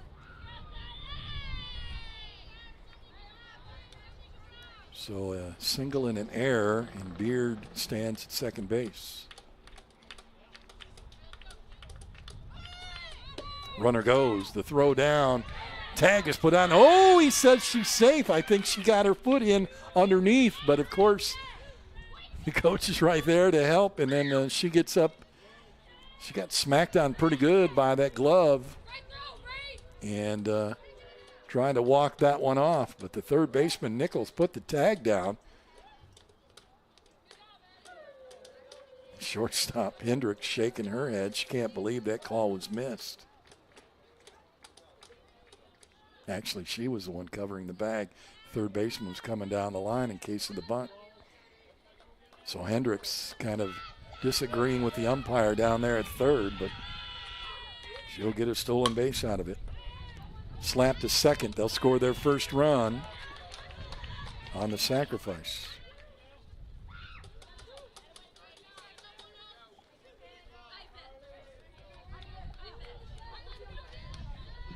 Now batting number 10, Caitlin Helmick. 2 down and a 1-0 lead here early for the Bucks.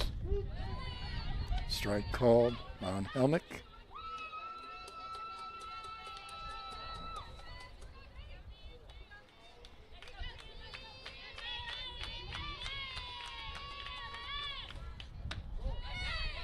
Inside corner missed, 1-1.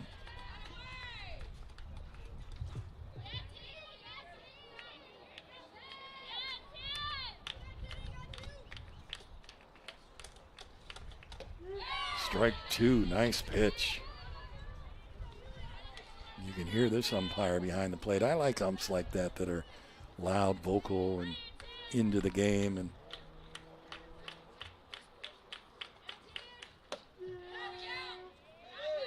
strike three, he said, as he really got into that call. And the third strike is watched by Helmick for the third out. So they do pick up a run in the inning, though. On just the one hit, there was one error, nobody left on base. And after a half inning of play, Motlow State leads this game by a score of 1-0. When we return, Jackson State will come to the plate right here on the VolState YouTube network.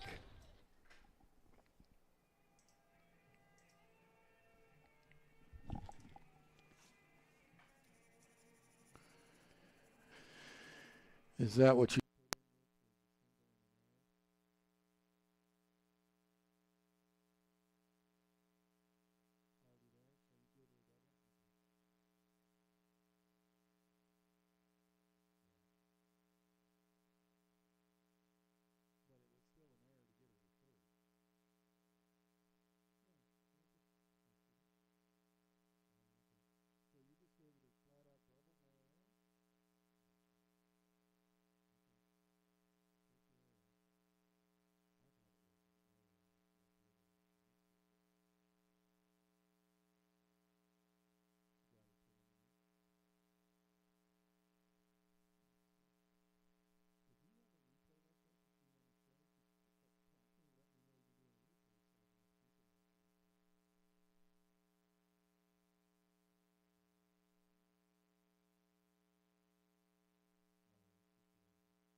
Now batting number 12, Madison Hendricks.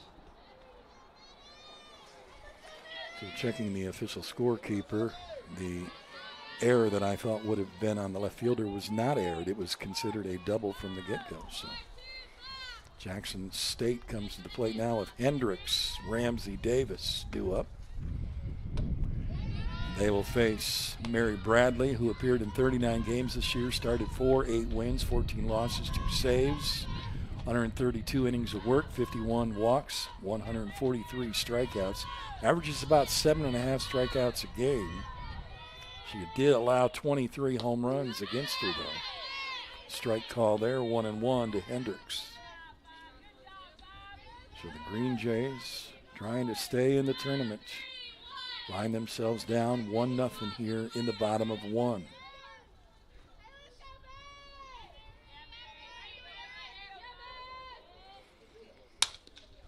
Slapped hard. Shortstop Diggs fires the first in time for the out. Really nice play at short by Beard. 1 away. Now batting number 23, Bree Ramsey. Here's Ramsey.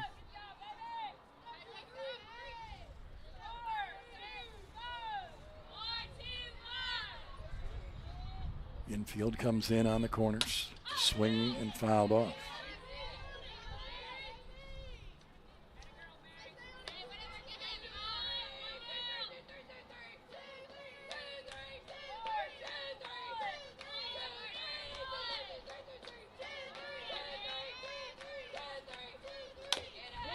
Bounced foul right there at the plate.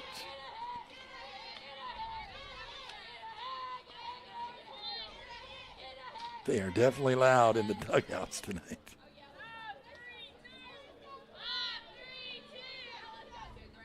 Oh, 2 count. Up top.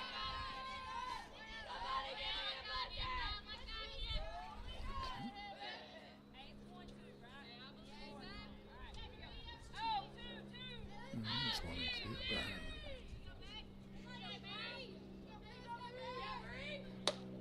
Swing and a miss, and she struck her out. 2 down. That'll bring up Davis, the pitcher. Now batting number 21, Cassidy Davis.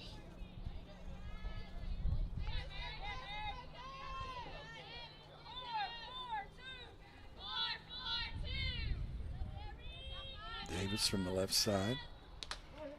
Gets drilled on the first pitch. And we'll go down to first. And I'll bring up Helms.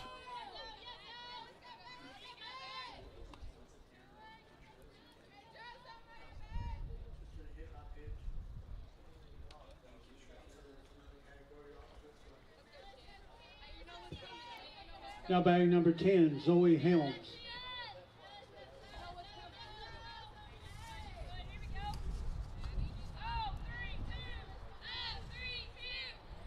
2 down, a runner at first for Helms. Strike on the corner.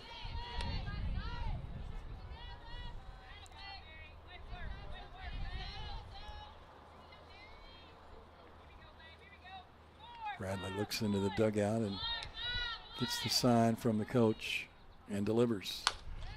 Changed it up a little bit, pulled the string. It's fouled off. 0-2. The thing with Jackson State, they just, again, you know, there's 9 girls out there on the field, and the flex player Warren, who's out there on the field, and then they've only got a couple in the dugout. I mean, they don't have anything on the bench really to speak of to work this tournament. And when you're in a tournament that's 4 and 5 days, not only do you have to have a lot of pitching or pitching that can handle that stretch, you got to have players that can come off the bench and give a little relief, especially when you're playing 2 games in a day. Sometimes with only a couple hours in the middle, they just don't have it. Strikeout recorded, second one for Bradley. Swing and a miss. So they strand a runner down there at first after she was hit by the pitch, and that was the pitcher Davis. We'll see if it affects her when she comes out. You're watching the TCCAA Region 7 softball tournament here on the VolState YouTube network. We'll be back.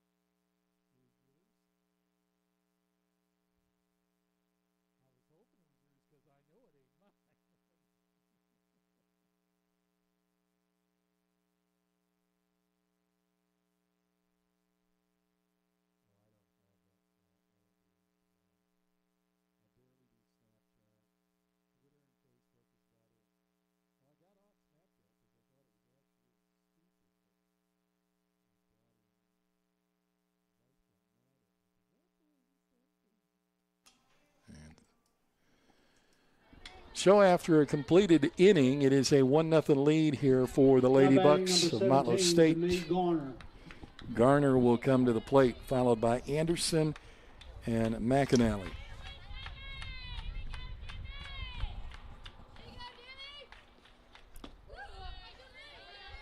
First pitch is down low for a ball.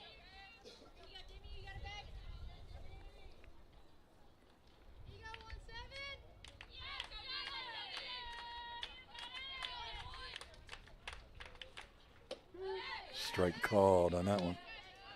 1-1.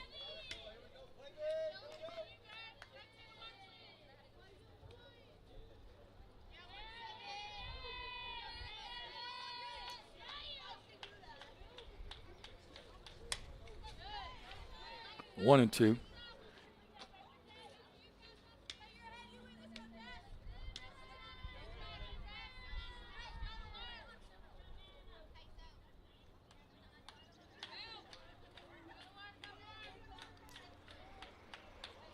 One ball, 2 strike count. Nobody down.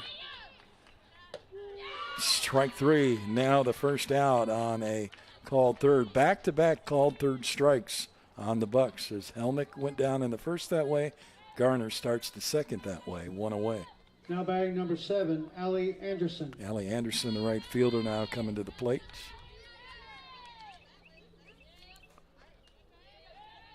Just a couple of games that were really blowouts, but everything else has been pretty tight.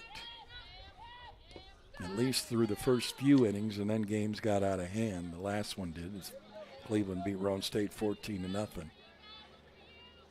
The Volunteer State 12-2 game with Motlow was similar. It stayed tight at the beginning, and then Volunteer just broke out.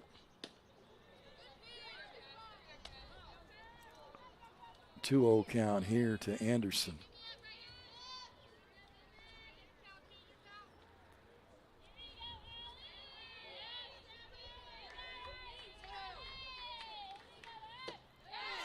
Swing and a miss. 2-1.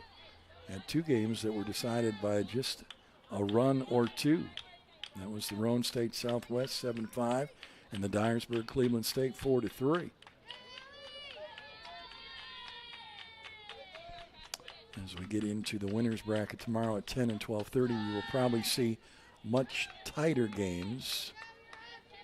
And any one of those four squads, Dyersburg, Walter State, Volunteer State, Chattanooga, can advance to the Thursday game at 12:30 to face each other.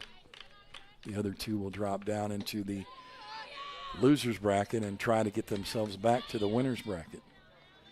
With a walk goes Anderson down to first. Now batting number 19, Mackenzie McAnally. McAnally, the catcher, now to the plate with the runner at 1. And a 1-0 lead here for the Bucks.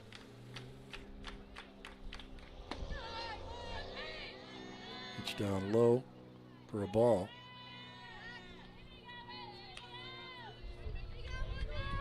Anderson, some pretty good wheels down at first. We'll see if the Lady Bucks want to run and try to be aggressive here in the game.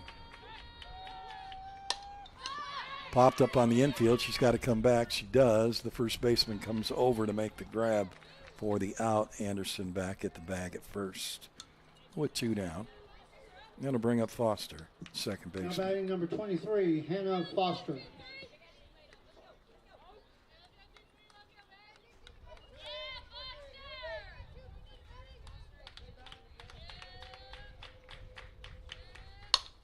Line shot to short on the one hopper to throw to first.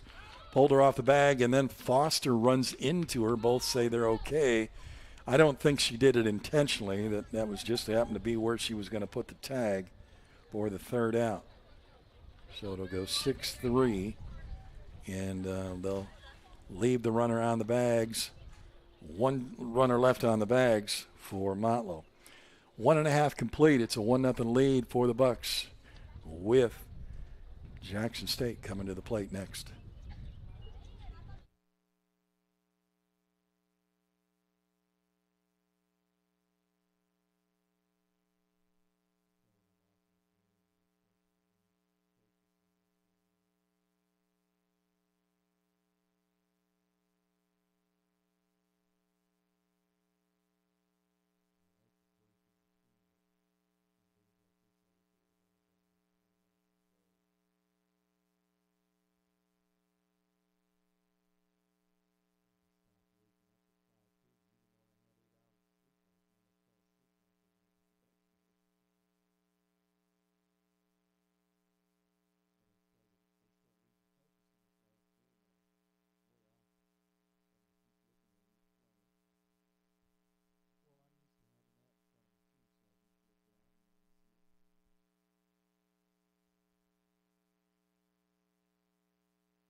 Green Jays will come to the plate Now here in the batting number second. 13, Kinsley Nichols. Nichols, Haggard, and Stafford due up against Bradley. We had 2 strikeouts in that first inning. It's a strike on the edge.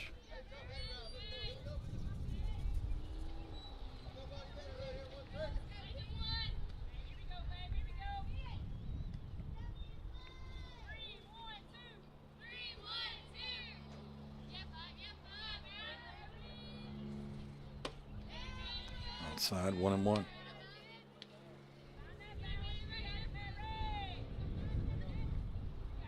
Green Jays looking to get some runners aboard. They had Davis on first when she was hit by the pitch, but that's been it so far. Chasing a pitch on the outside corner is Nichols for strike 2. Told you earlier, Walter State beat Roane State 11-1. Dyersburg beat Columbia State 4-2. Southwest Tennessee is playing Volunteer State right now.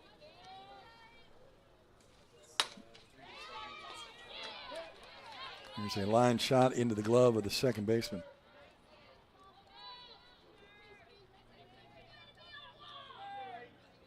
Southwest Tennessee over the Vols 7-3 right now in that baseball game. We'll keep you up to date Now with that. batting number 28, Kaylee Haggard. Haggard comes to the plate with 1 out.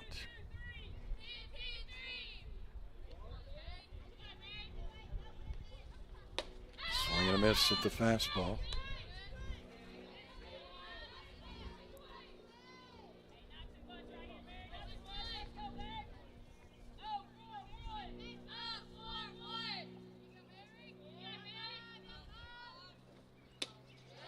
And some baseball under the lights tonight at 7:30. It'll be Malo State, Chattanooga State. And they will do the same thing on Wednesday. So they have 3 late night games under the lights at 7:30. Swing and a miss. For Haggard, it's a 0-2 count. I do have lights here at the softball diamond. We had them on the other day, but they get the games in and they only have 2 hours or so to. It's what it takes to do softball, so they don't have to turn them on, and they don't play a game past their scheduled. Last game is scheduled every day at 5:30, so far we've been pretty lucky. 1-2 on the count. Off the handle, foul ball. Some people say, why don't they keep playing? Well, it's because of the fact that some of these teams have already played 2 games. You don't want to have them trying to play a 3rd game in a day, and that is the reason why they schedule it just 4 games a day. You know, if you lose, you're probably playing 2. Haggard stays in the box, continuing to battle here with Bradley. Mary Bradley trying to find a pitch to get her.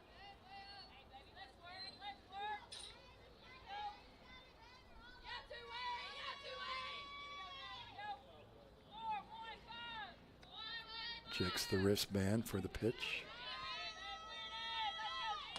Oh. 2-2 as that one came way inside. 10, 12:30, 3, and 5:30, same times tomorrow.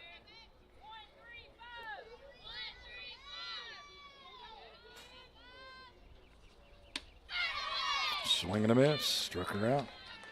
3rd strikeout for Bradley. Those will be games 7, 8 in the morning, 9 and 10 in the afternoon and evening Now game. batting number 34, Lainey Stafford.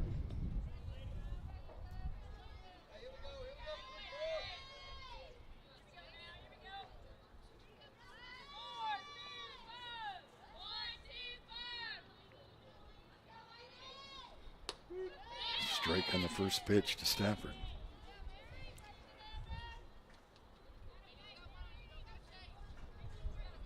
After this game, we will have 6 teams left here in the tournament. Swing and a miss, 2. Walters, Dyersburg, Volunteer State, Chat State, Cleveland State, and the winner of this one.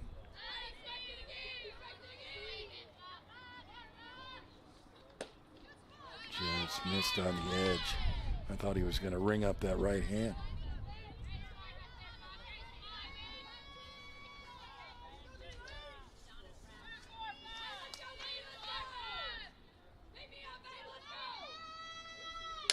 Swung on, fouled out of play. Montgomery in the on-deck circle if Stafford can get aboard.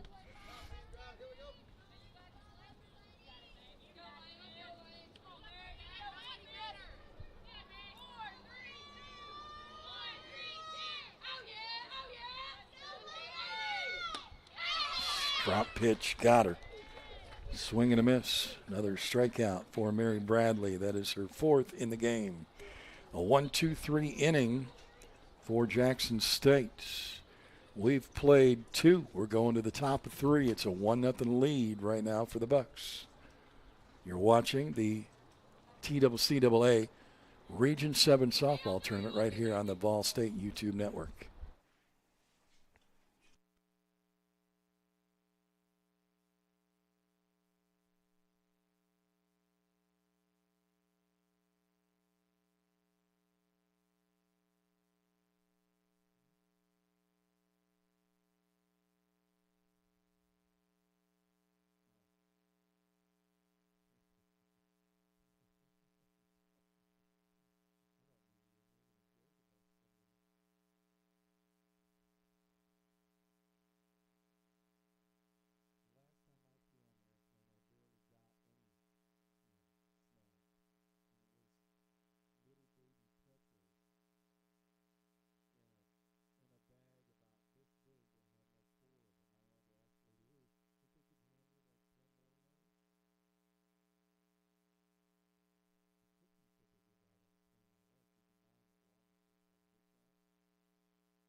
Kaylee Clay. Clay will lead it off here for the Lady Bucks. We are in the top half of the third inning. It's a slapper right through the middle into center field. Clay will start it with a single.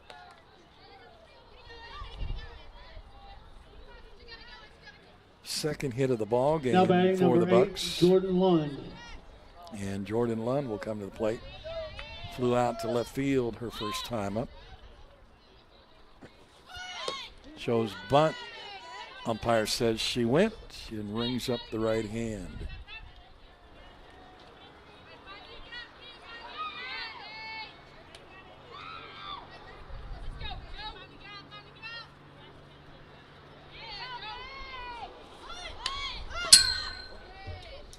That sounded cool. Right off the pole. Sounded like a hockey shot off the post. 0-2 count now to Lund.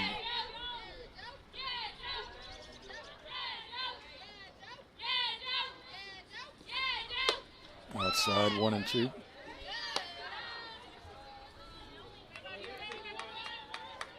One ball, two strikes.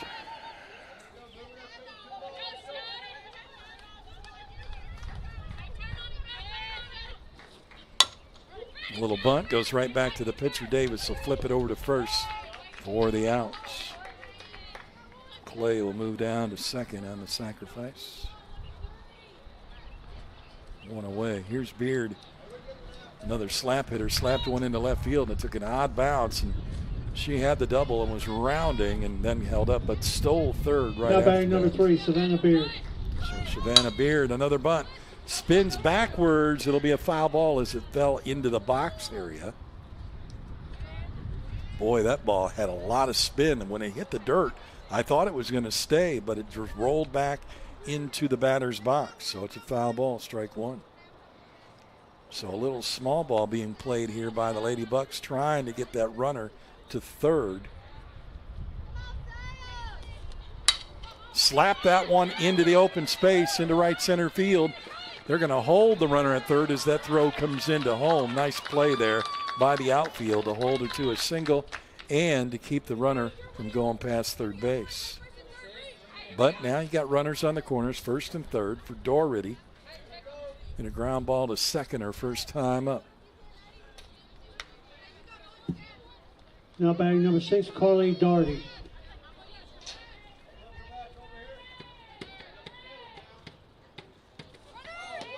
Runner goes to second. They fake the bunt, strike called. Stolen base for Beard. Third or second stolen base in the game. Now runners at second and third for the Lady Bucks. With just one out, all you got to do is put it in the outfield. Off the post again, but this time the big post. 0-2 count. Ball to the outfield, scores at least one.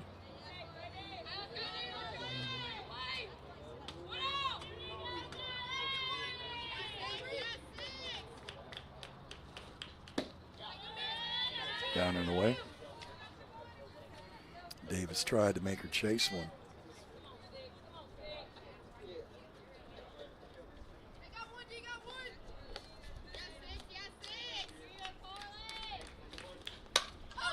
Straight up. Out of play.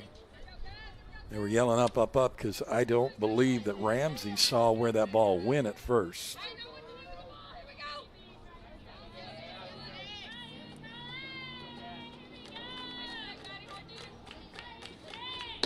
Up high. 2 balls, 2 strikes.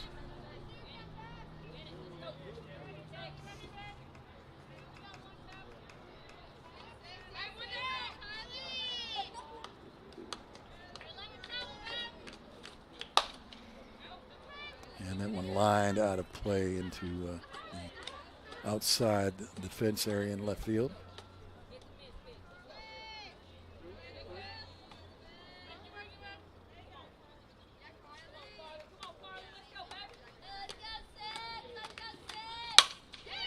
Slapped into right on an outside pitch, picked up on the bounce by the right fielder.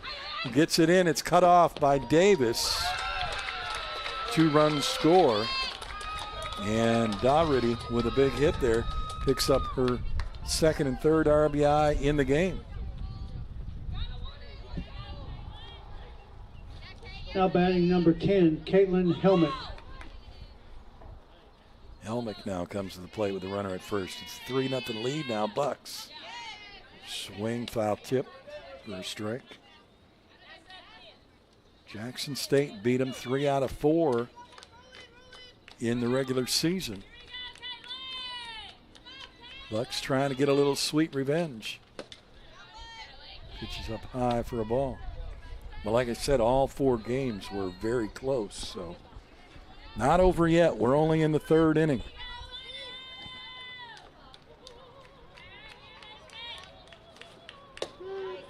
Strike call. But we have noticed that the number 7 has really been kind of when things turn around. The team that scores 7 runs has really been on top of everything. Roane State did it. Walters did it. Volunteer State did it. Jackson State did it once. Chattanooga, Cleveland. So, yeah, 7 or more. Popped up in the air. Going out to shortstop. Can't get there. The runner at first. Doherty had to wait and to see if that ball was going to drop down, but she waited a long time, almost to the point she would have been thrown out. But that little blooper gets in behind the second base bag. Nobody there. And it brings up Garner with 2 runners aboard. Now batting number 17, Demi Garner. Demi with a big opportunity to plate a few more runs with a good wrap of one. Got a piece, fouled it off, and it comes back off the screen. Another one out into the outfield to score at least another run. Runners at first and second, unless they move the runners here with 1 down. Inside pitch. Ball and a strike to Garner.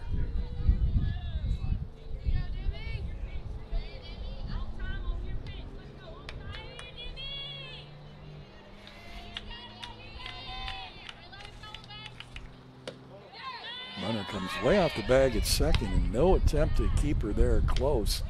Surprised the coach hasn't brought her down to third base yet. 2-1.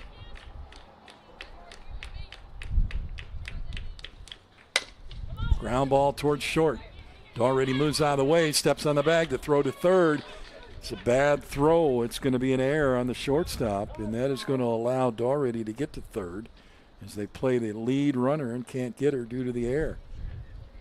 Throwing error, and then I believe that Doherty got hit in the hand, shaking that left hand right now. They tell her to shake all over, she'll be fine. Okay. That's the same as, hey, take one for the team when you get drilled on a hit by pitch. You'll be all right. Don't worry about the blood. There's no blood, folks. I'm just making it. Trying to stress a point that it hurts no matter what. Rub some dirt on it. That used to be the old saying when I played. Rub some dirt on it, you're good. Now 1 out. Number 7, Allie Bases Anderson. now loaded for Anderson, who walked her first time up. Down the line, and foul ball just turned at the last second on the outside of the bag. You see the coach shaking her head. Yes, it was. But boy, that just about had what they wanted to do. That would have scored at least 2 runs.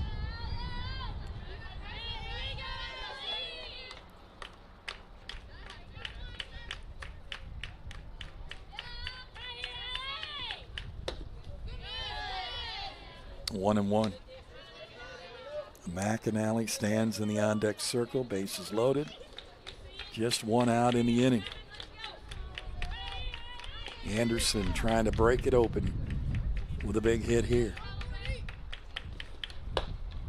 Slowly off the handle. Shortstop has 1 play to go to the bag at first. run scores. Helmick moves up to third. Garner to second. Already scores. It's 2 down. McAnally comes to the plate. Now batting Runners number at second 19, and third. Mackenzie It's McAnally. now 4-0.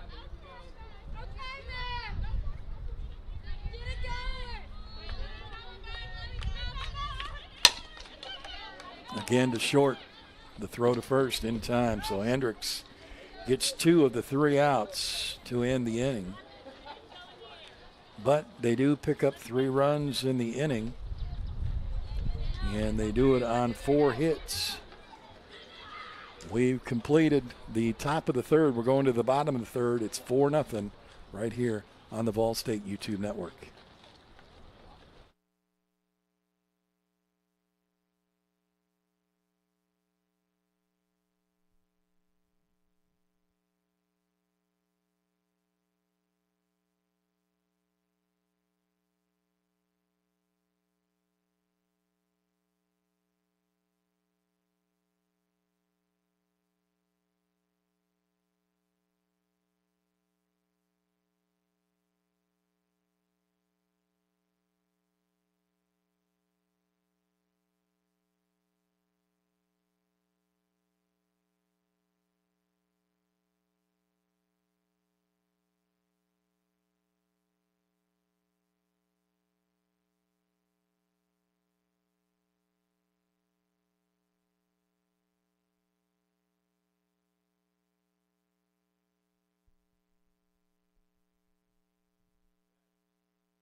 To the plate to lead things off here in the bottom of 3, followed by Youngren, and then back to the top of the order.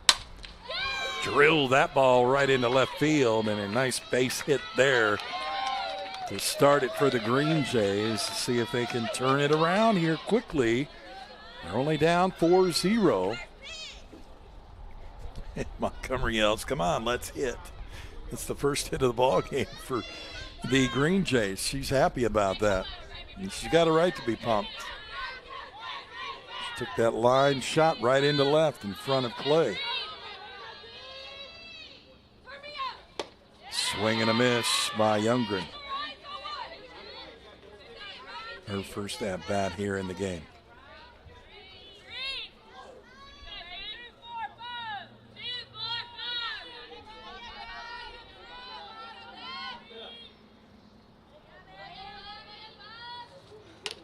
Got a piece, fouled it off, and it's 0-2.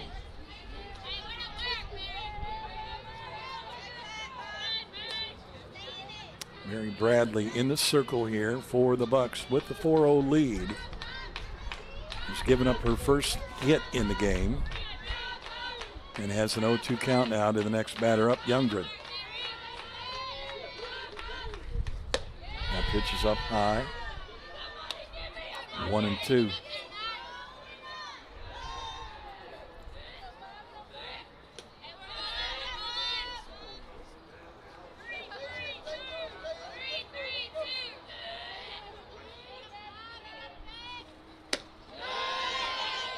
Two balls, 2 strikes.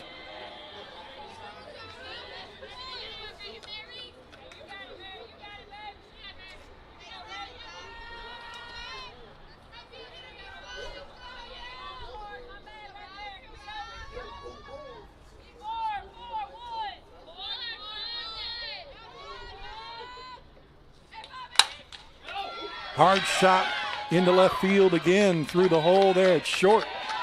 Back-to-back singles to get it started here for the Green Jays. And this is what I said. You can turn it around real quick, but you got to do it before you get too far behind. Right now it's a 4-0 lead, so you're really close to cutting this lead in half with a good base wrap here. And you got to keep things going. Nobody out. And Bradley gives up her first 2 hits in the ball game. Hendricks grounded out to short her first time up. Pitches outside and away. Beer just about had a chance to get to that ball, but it just got by her a little too quick before she could get that backhanded snag to make a play, and that ball goes into left field. 1-0 count. Swing and a miss on a fastball, and boy, she took a cut at that like she wanted to put that one over there in the parking lot. Might have been a souvenir for somebody. She would have got a hold of that fastball. That would have taken off.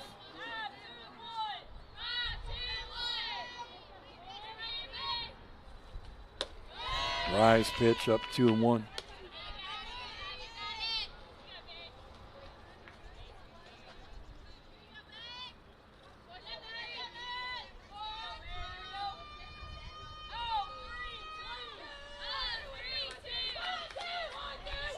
Two-one count.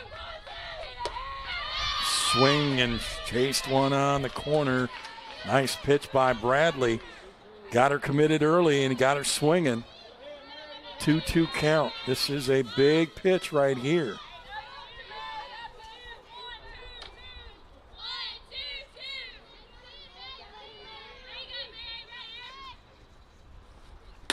Swing and a miss. High fastball.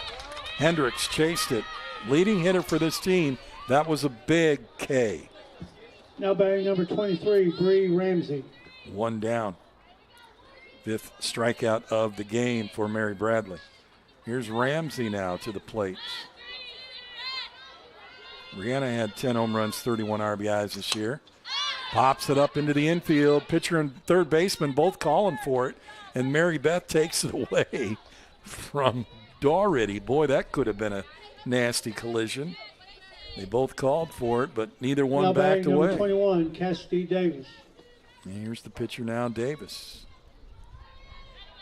Cassidy had 2 triples and 8 doubles this year, 20 RBIs. She hasn't hit a home run yet this year, but she's got some power to put it out there in the outfield. That's all they need. And it's not going to happen. A little blooper to short. And after the first 2 get on, the next 3 can't produce. So we'll go to the top of the 4th inning with the score staying 4-0 when we return right here on the VolState YouTube network.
Top of the 4th, Foster going to lead it off, and then followed by Clay and Lund Foster. Against Davis. No, In they the circle changed for Jackson pitchers. State, number 20, Callie Christak. Christak comes in and takes over, similar to what they did in the last game. 3 innings for Davis. And she goes out to right field now. Christak is in the circle. And at the plate is Foster. I don't know if Haggard stayed in the game and moved to left or not. I can't see it. 1-1 count.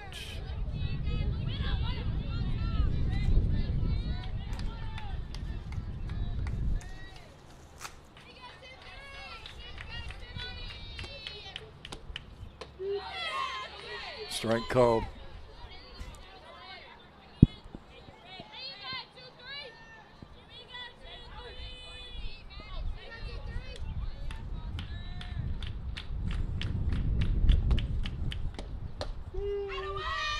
Strike 3 called. Wow, what a pitch. First out of the inning. Another strikeout for Mary Bradley.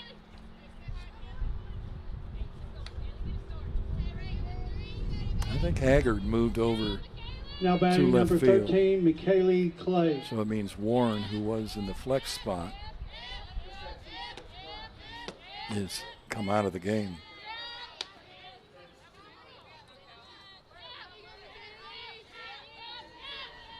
Clay had a single and scored a run in the 3rd inning.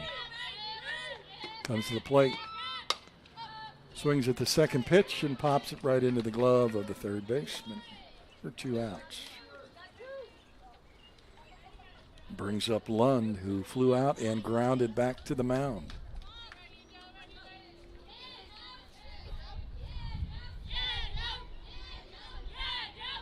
They creep in on the corners, knowing that she'll try to lay down a bunt or a slap hit. And it's outside for Now ball batting 1. number 8, Jordan Lund. This would be a very tough pitcher to try to lay down a slap hit because she comes at you really hard and she comes inside quite a bit. Tries to get the edge there, missed 2-0. And like I said earlier, man, when you can see they're choked up on the bat and, you know, giving up a couple of inches. So that inside pitch has got to be tough, especially going through the box like that. She pushes a bunt down the third base line. Barehanded, the throw to first is overthrown. Good job by the right fielder Davis to be behind her. But unfortunately, Nichols just fires it over her head and will allow the runner to get to first. Now batting number 3, Savannah Beard. Here's Beard, 2 for 2 today, a double, a single, 2 stolen bases, 2 runs scored. Now she's got a runner at first.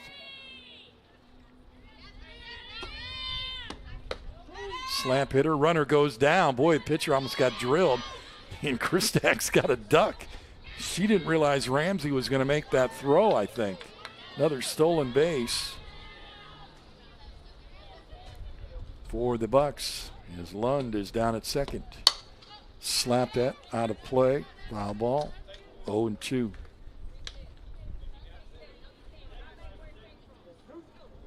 Four nothing lead. Bucks out front. 1 run in the first, 3 in the third.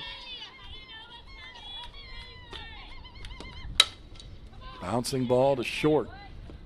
Picked up the good throw across the diamond from Hendricks once again to get the final out and prevent anything else from coming across the plate.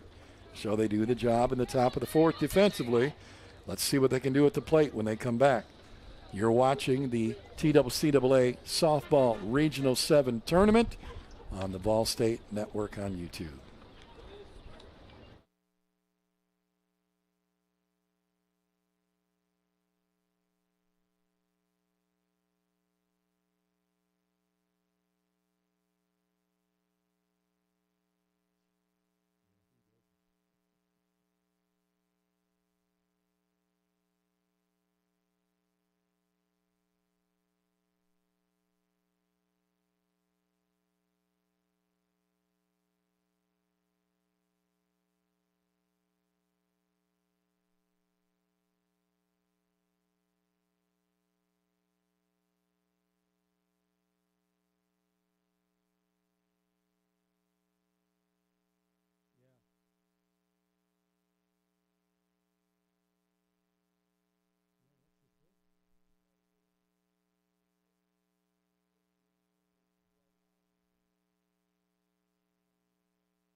Now batting number 10, Zoe Helms. Helms will come to the plate, bottom of 4. Green Jays still down by 4-0. Helms will take a pitch high for ball 1. Helms, Nichols, Haggard due up here in the inning. Helms struck out her first time. Nichols line out to second and a strikeout for Haggard. So the three of them with their opportunity here the second time against Mary Bradley. Wow. Deep left field. Robbed her of the home run. Please tell you got that on replay. Let's take a look. She gets robbed of a home run.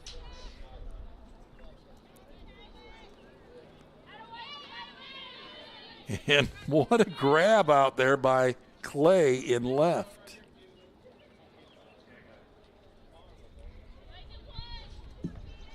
Now batting number 13, Kinsley And we will Nichols. have it for you at the break. What a highlight there.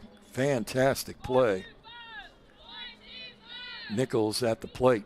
That almost might be Sports Center worthy. This one going deep right field and backing up and catching it on the run by the track is Anderson.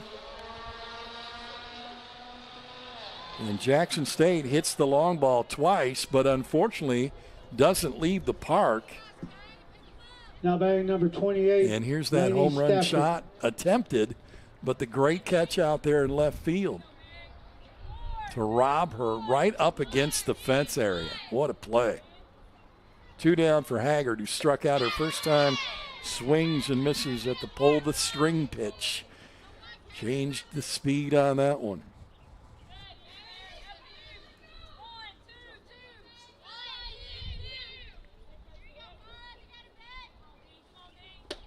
Swing and a miss, 2. And Mary Bradley going for another 1-2-3 inning.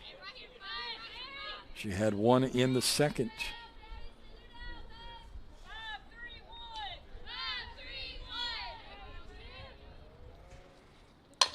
Bouncing ball foul. Move out of the way, coach. He does.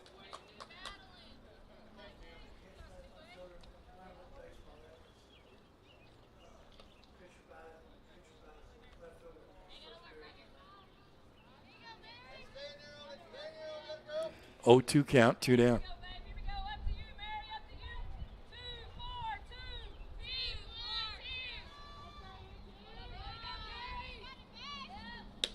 Up top, 1-2.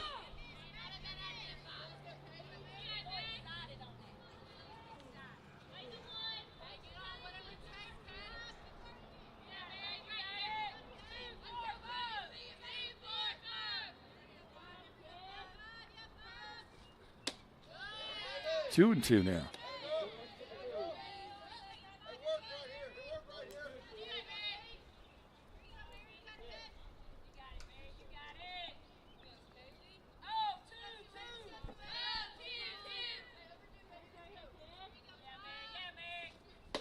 Swing and a miss. Struck her out for the second time in the game. Second time in an inning she's went 1-2-3. We'll come back. It is still a 4-0 lead as we go to the top of the 5th right here on the VolState YouTube network. You're watching the TCCAA Region 7 softball tournament.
Strike called on already. She had a single and a ground out to second, scored a run. She's got 3 RBIs in the game.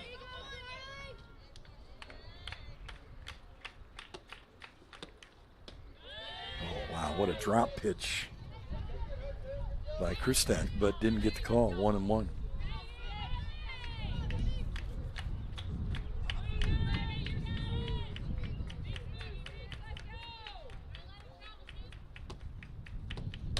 Off the handle, foul. 1 ball, 2 strikes. Boy, that wind blows just right into that microphone. Sounds like it's going to take off. 1-2 count. Wind picking up a little bit out there, moving that flag out in center field. Now blowing out of the park. Whoa, look out. To the dugout, foul.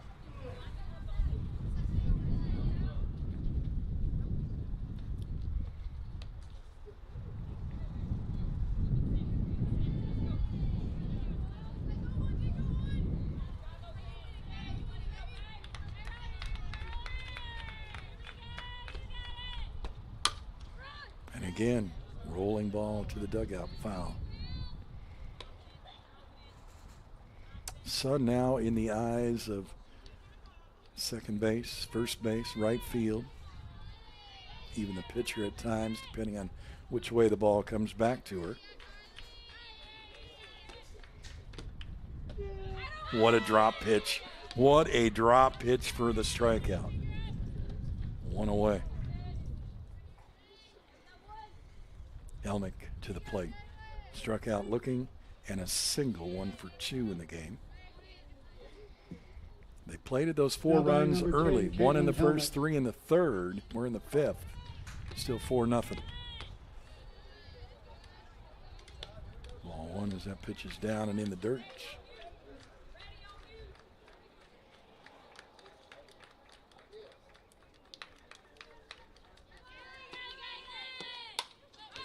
Fouled off, 1-1.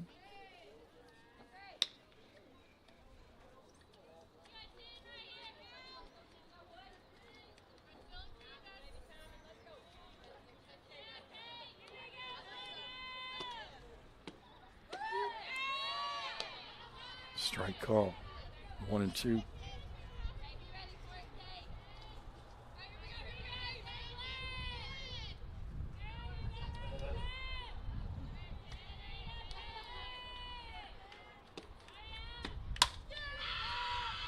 Popped up center field. Shalik getting over into the right center area as Youngren will make the grab for the second out.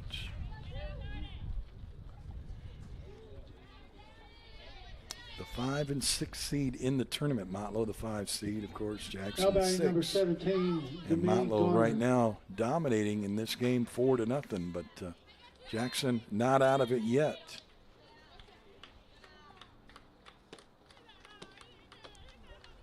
Curveball on the edge, missed, ball 1.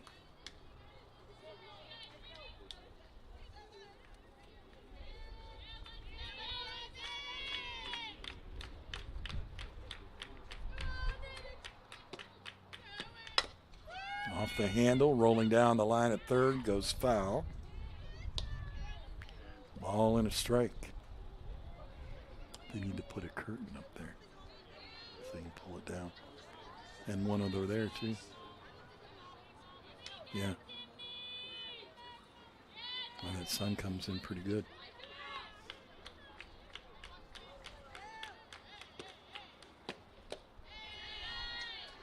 Two and 1.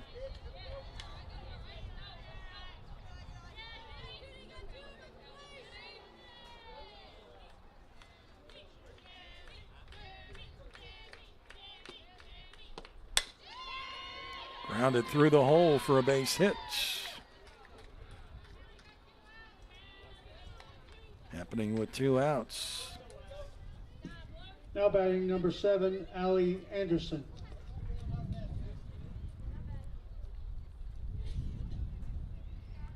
Sixth hit of the ball game for Motlow, and we've got a change for Motlow, coming in to hit for, no, this is Anderson, that's right.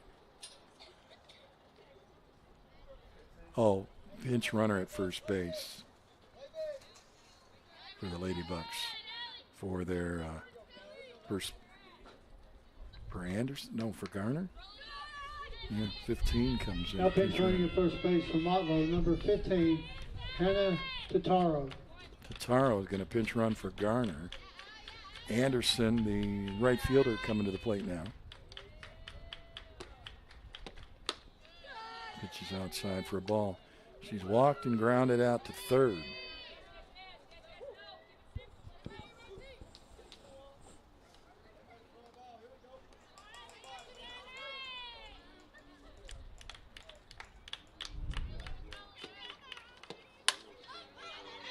Out of play. 1-1.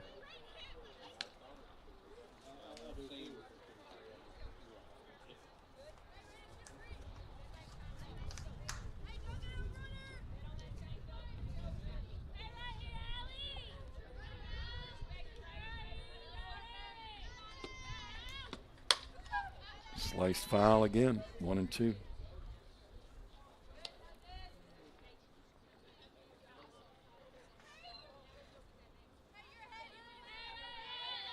Getting some pointers from the coach down at third.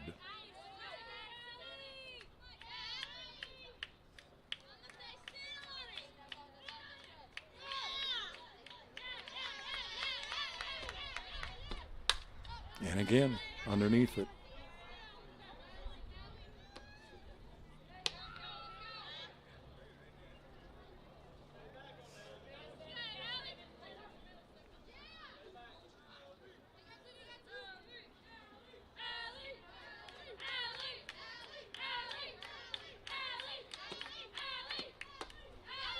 Snap throw to first. Oh, just got back to the bag. 2-2. Tora almost picked off there. Got a little too far off the bag. And Ramsey sends one down to her first baseman, Helms. And they just missed getting her.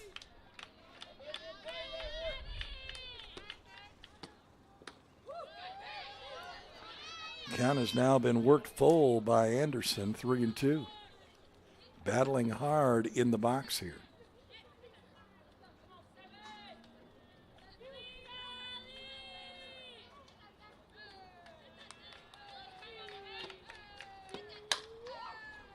Again, grounded foul. Down the line, chased by Haggard out in left.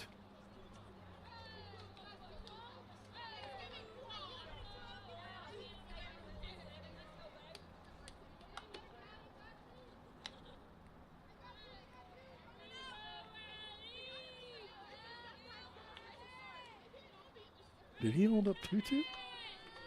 I thought it was 3-2.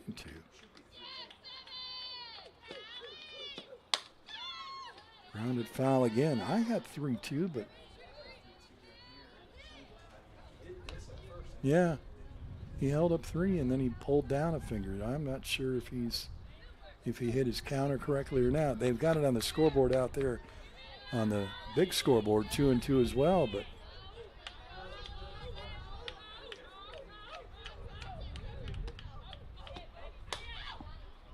she continues to foul these off. That is like the, give or take, that has got to be 9-10 pitches now that she has gotten. She's still battling.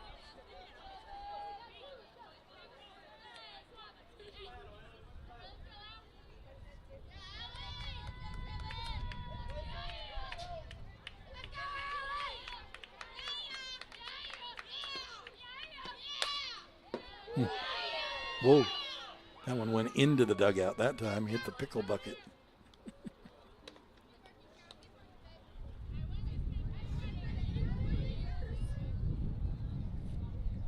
Trying to take out the opposing coach.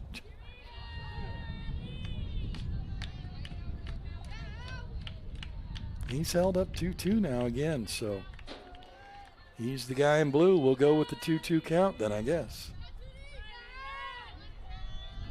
I think he missed a pitch. Yeah, so that makes it 3-2.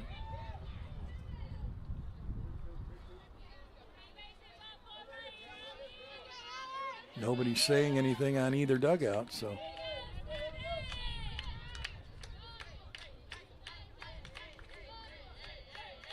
Coach telling Totoro, take off. Into left field, high fly ball, moving over, getting under it and making the grab for the 3rd out. So again, they strand another runner. We go to the bottom of the 5th. 4-0 on top, the Motlow Lady Bucks. When we return right here on the VolState YouTube network.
Bottom of the 5th inning.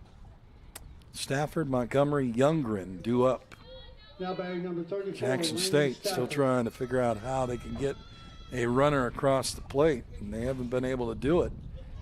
And they've only had 3 base runners the entire game. The 2 hits back in the 3rd inning, and that has been the only 2 hits given up by Bradley.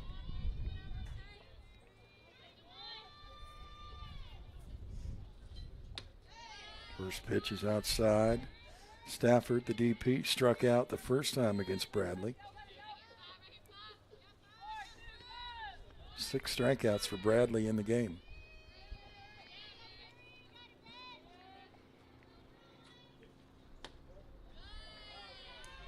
You look at 2 seeds, ended up 5th and 6th in the seeding, and they're battling in this type of a game, 4-0. You'd think you'd be looking at a 1 and a 2 seed battling. These 2 teams are really showing up here. Swing and a miss. 2-1.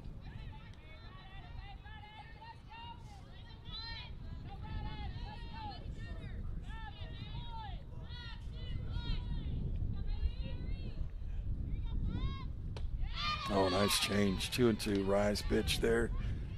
2 balls, 2 strikes. She has pulled that pitch out a couple of times in this game and really fooled these hitters.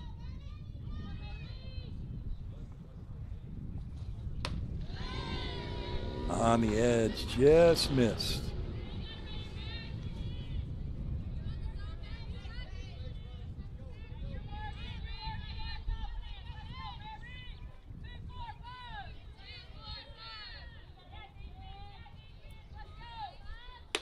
Swing and a miss, got her. 7th strikeout of the game for Mary Bradley. 2nd time she has struck out Stafford. The bottom of the order, the 2 girls with the hits, Montgomery and Youngren, and they are coming to the plate now. Youngren in the on-deck circle, Montgomery to the plate. Rachel Montgomery had a big single. Had the first hit of the day. She had screamed it out back in the 3rd inning when she got it. And she's got a second one as she sends that ball right to right field. They try to throw her out at first, but she is there in time. Good attempt by Anderson out there, right field. But Montgomery on base for the 2nd time in the game. Number 5, Riley Youngren. And here's Riley Youngren, who had the other hit. They both got back-to-back singles, and then it was strikeout, fly out, fly out and that ended the inning.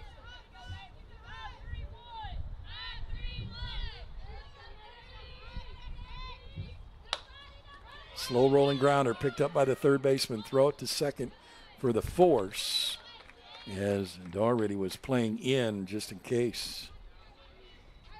So they get the force for out number 2.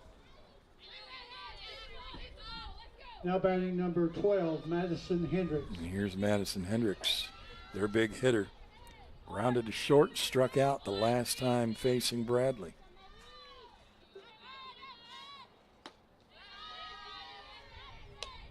Up top for a ball. She could cut the lead in half with a big swing.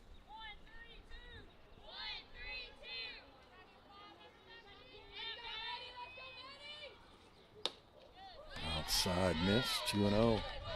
Bradley staying away from her on the first 2 pitches.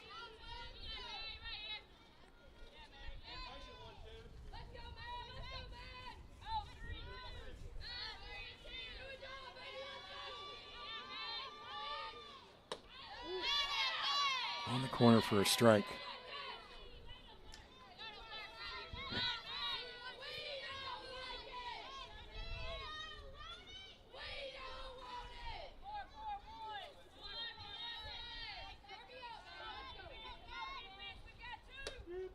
Strike 2, what a pitch. Again with that little bit of a rise, and then it just dies all of a sudden. It's just a weird pitch. 2-2 count, 2 outs, runner at first.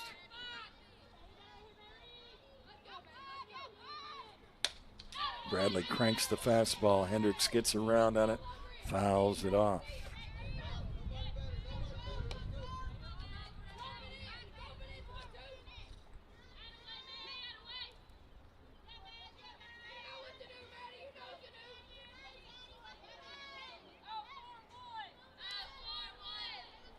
Bradley gets the sign, looks and delivers. Did she go around? That's the question they'll ask. Yes, she did. Wow. 8th strikeout called. As she went kind of up for a high pitch there and tried to pull back on the swing, but the first base umpire says, no, she went around enough.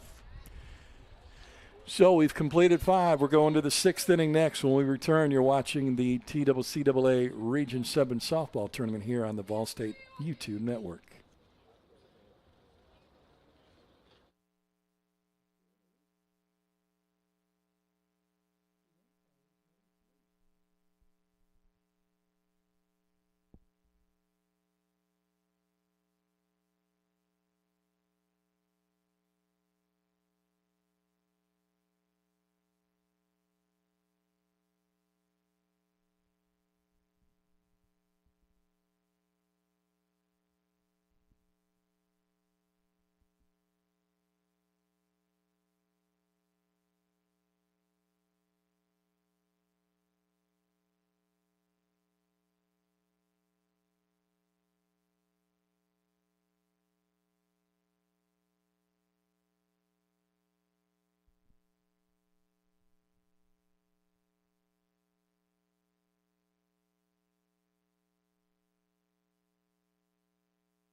Now batting number 19, Mackenzie McAnally.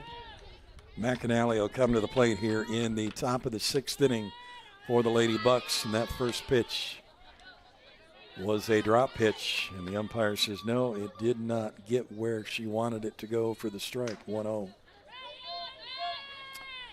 Some shadows creeping across the left side of the infield now. Swinging a foul tip, 1-1, and out towards the pitcher's mound. But that sun's still in the far side of the field, in the right field area, first base, second base, a little bit of center field as well.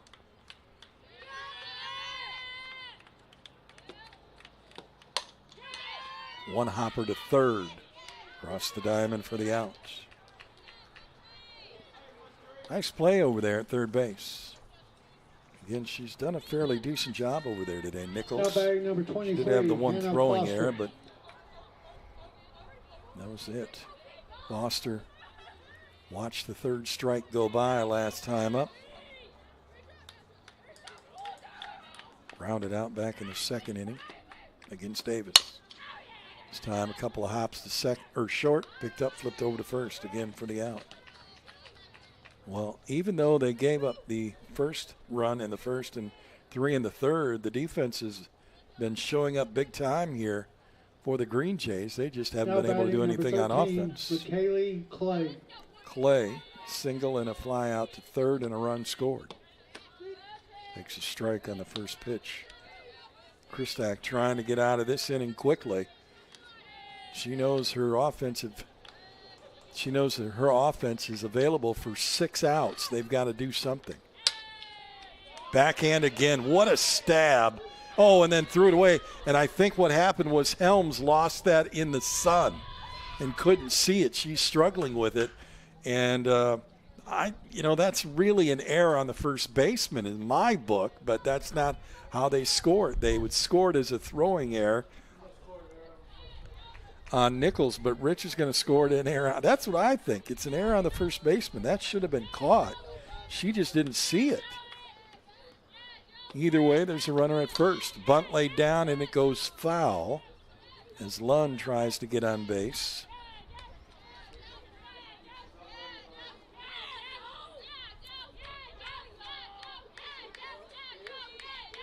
That is the second error against the defense of the Green Jays. Outside. Now batting number 8, Jordan Lund. 1-1 to Lund.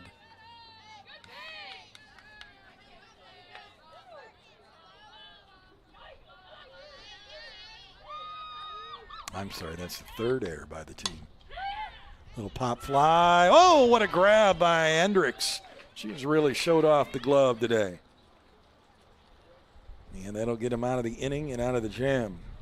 3 outs. We're going to the bottom of the 6th. Lady Bucks will take on the defensive side of this one. And Jackson State will try to come to the plate to score some runs. You're watching the TCCAA Region 7 softball tournament here on the YouTube channel by VolState.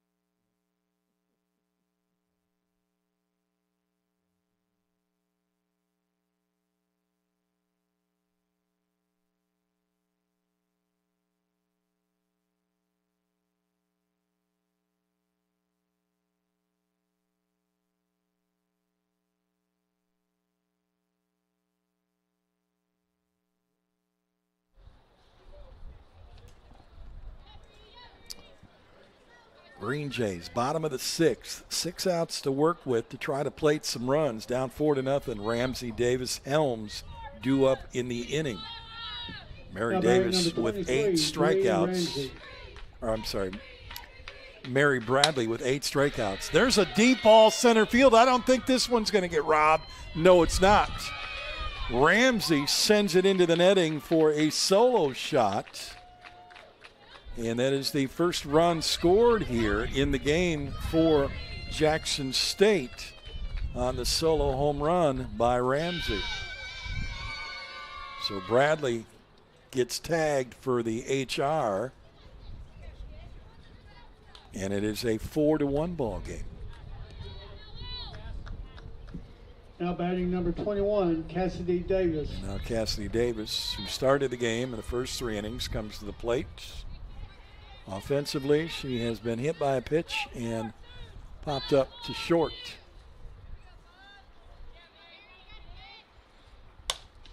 This time she grounds to short. The throw to first is in time for the out. Toro now at first base as well for the Bucks.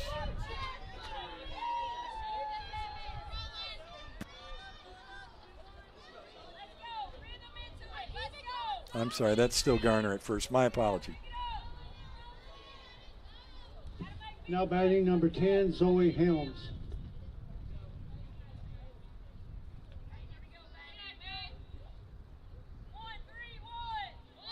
Apparently she's safe at first. I thought she was out too. I thought that was a good throw, but apparently she beat the throw.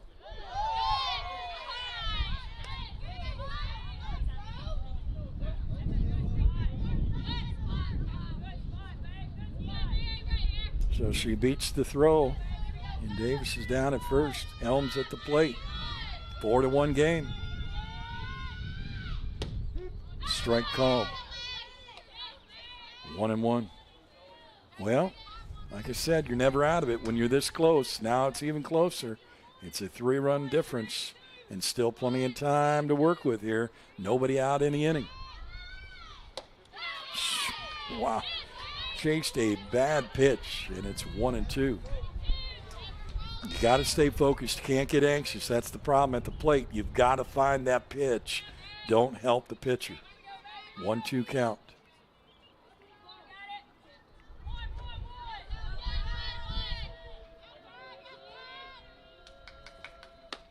Way out. 2-2. I don't know if there's an effect right now. You can see there's a little bright spot in front of the plate from the sun, but the ball is coming out of the shadow as the pitcher is now in that shadow. With the yellow ball, though, I don't think it causes that much of an effect. Strike 3 right there at the knees, and there's nothing she could do. She froze her right there. 9th strikeout of the game. And Bradley. Number 13, Kinsley Nichols. Gets her 9th strikeout. Nichols comes to the plate. Runner at first, 1 down.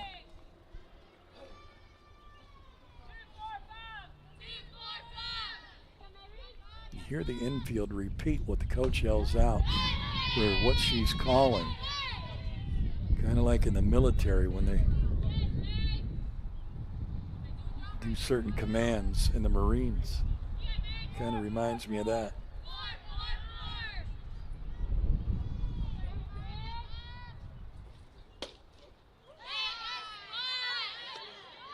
Inside, just missed. 1-1.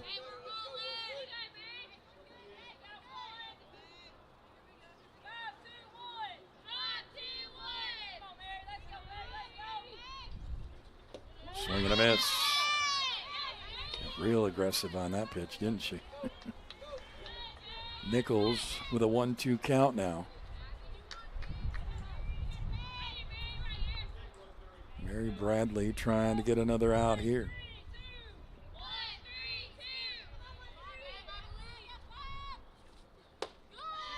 She goes away with that pitch. 2-1.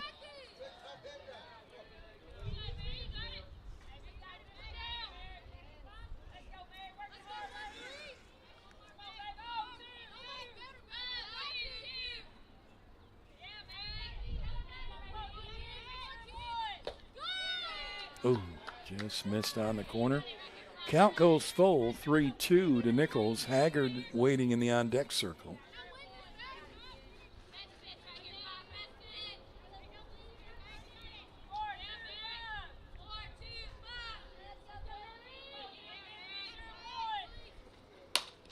Off the end of the bat, slow roller to first. Flipping to the second base, recovers the bag nicely to get the out. But the runner, Davis, will get to second. 2 outs. Now batting number 28, Kaylee Haggard. Kaylee Haggard will come to the plate. She has been struck out twice today by Bradley.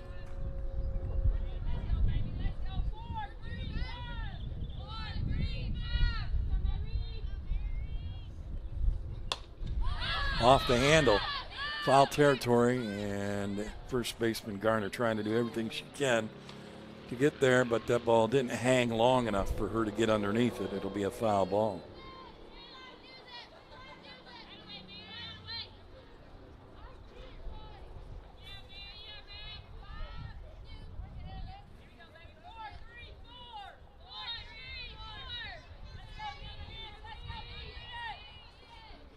Ooh, inside, 1-1. Again, tomorrow starts at 10 a.m. Central Time, so make sure you join us. First game tomorrow, Walters State taking on Dyersburg State.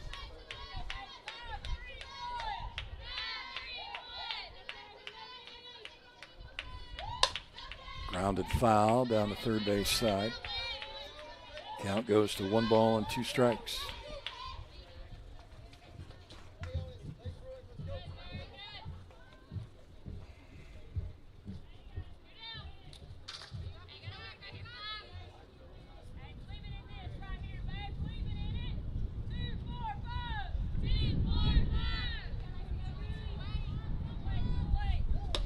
Swing and a miss. Struck her out. Big strikeout there to end the threat and the inning. They do pick up 1 on the home run. We've completed 6. We're going to the last inning of play here in this game. Potentially. We'll find out for sure. Just a moment. Stay tuned. You're watching the TCCAA Region 7 softball tournament here on the YouTube network on VolState.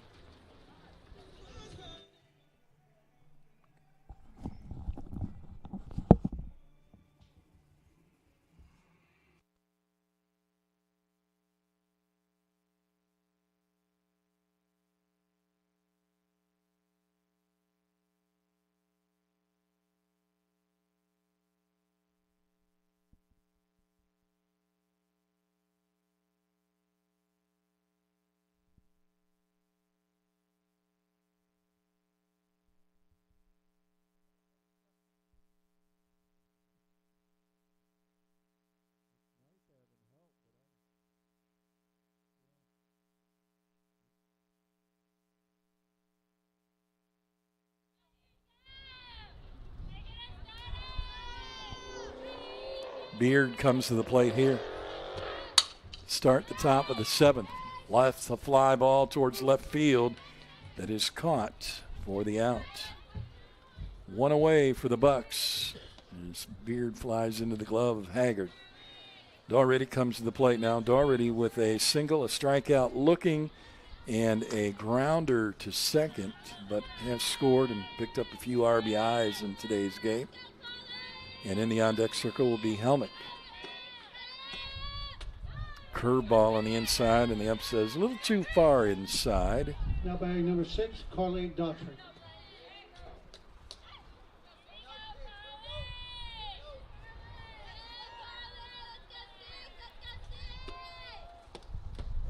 Nice pitch, just a little too low, 2-0.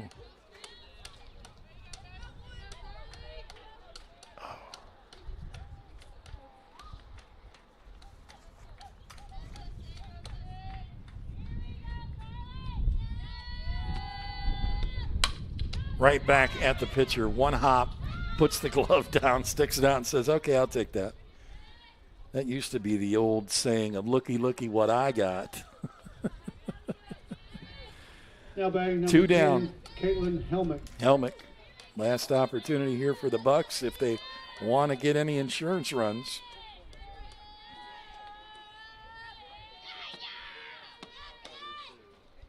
Inside, ball 1.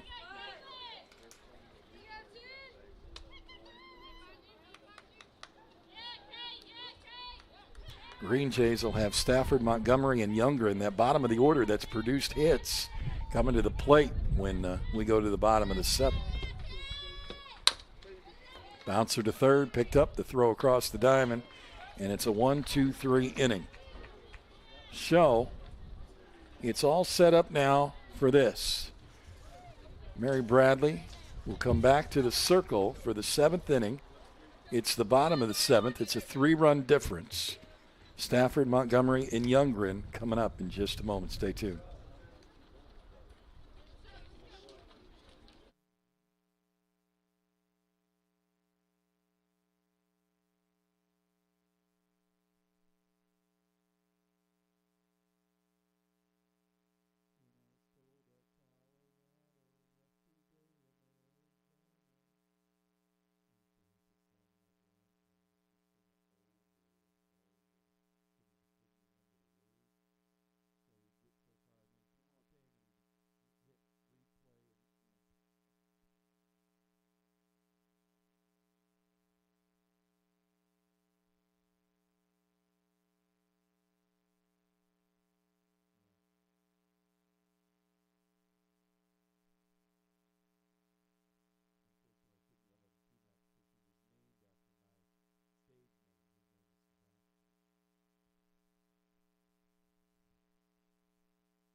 Here we go, bottom of the 7th.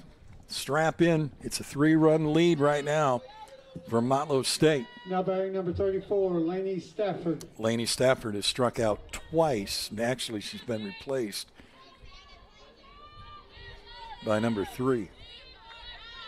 At the plate is Jasmine Brown, pinch hitting for We have a pinch hitter. Stafford. Now pinch hitting for Jackson State, number 3, Jasmine Brown. Stafford had struck out twice, so the coach decides we'll try to get Brown in the game and see if she can't do it. Strike 1. Strike 2 called.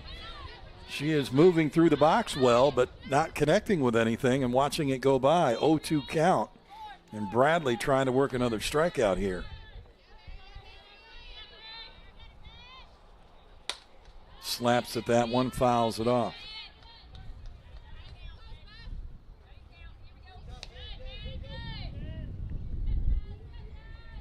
Ten strikeouts in the game for Bradley coming into the 7th inning. And just 2 hits against her, 3 hits against her. Oh, did I miss one? 4? Yeah, 4 hits, sorry. Thanks, Josh. I looked down at my scoreboard. I'm like, wait a minute, I did have one there. Ball and 2 strikes.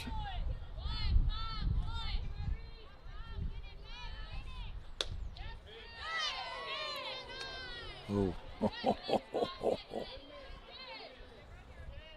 Actually, there are 5 hits. There was the home run that was hit by Ramsey, the single that was hit by Davis in the last inning. Swing and a miss. Got her there on the strikeout. And it's 1 down, and they'll now come to the plate. They've got 2 outs to work with. And it's the 2 young ladies who have hit the ball well. Montgomery with 2 hits in her 2 trips to the plate. And Youngren is in the on-deck circle. They both need to get on base, though, to make this interesting. First pitch is inside, ball 1. If they both get on base, that brings up the Green Jays' big hitter, Madison Hendricks, who hit .448 this year and hit more than a few long balls. And they would like to get back to her again.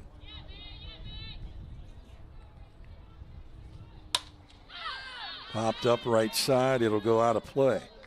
Although Hendricks in this game has struck out twice against Mary Bradley. The last time on a high fastball that she went after that was out of the zone and tried to pull that swing back and didn't get it back far enough.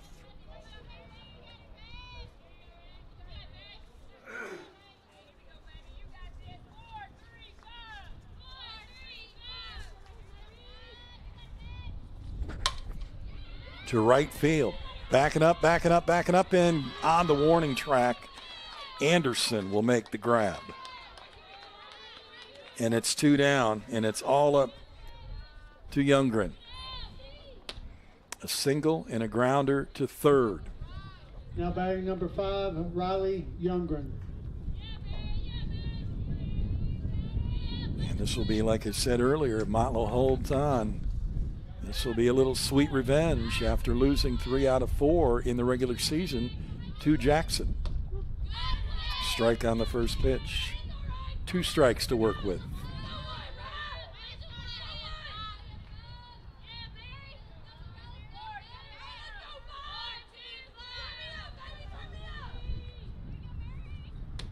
Up top.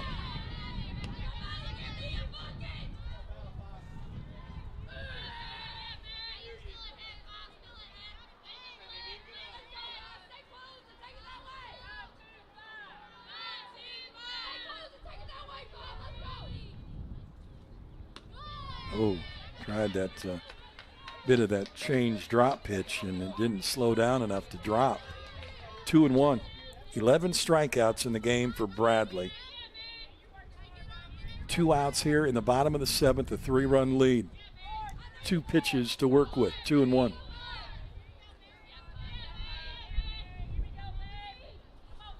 Swing and a miss. Strike 2.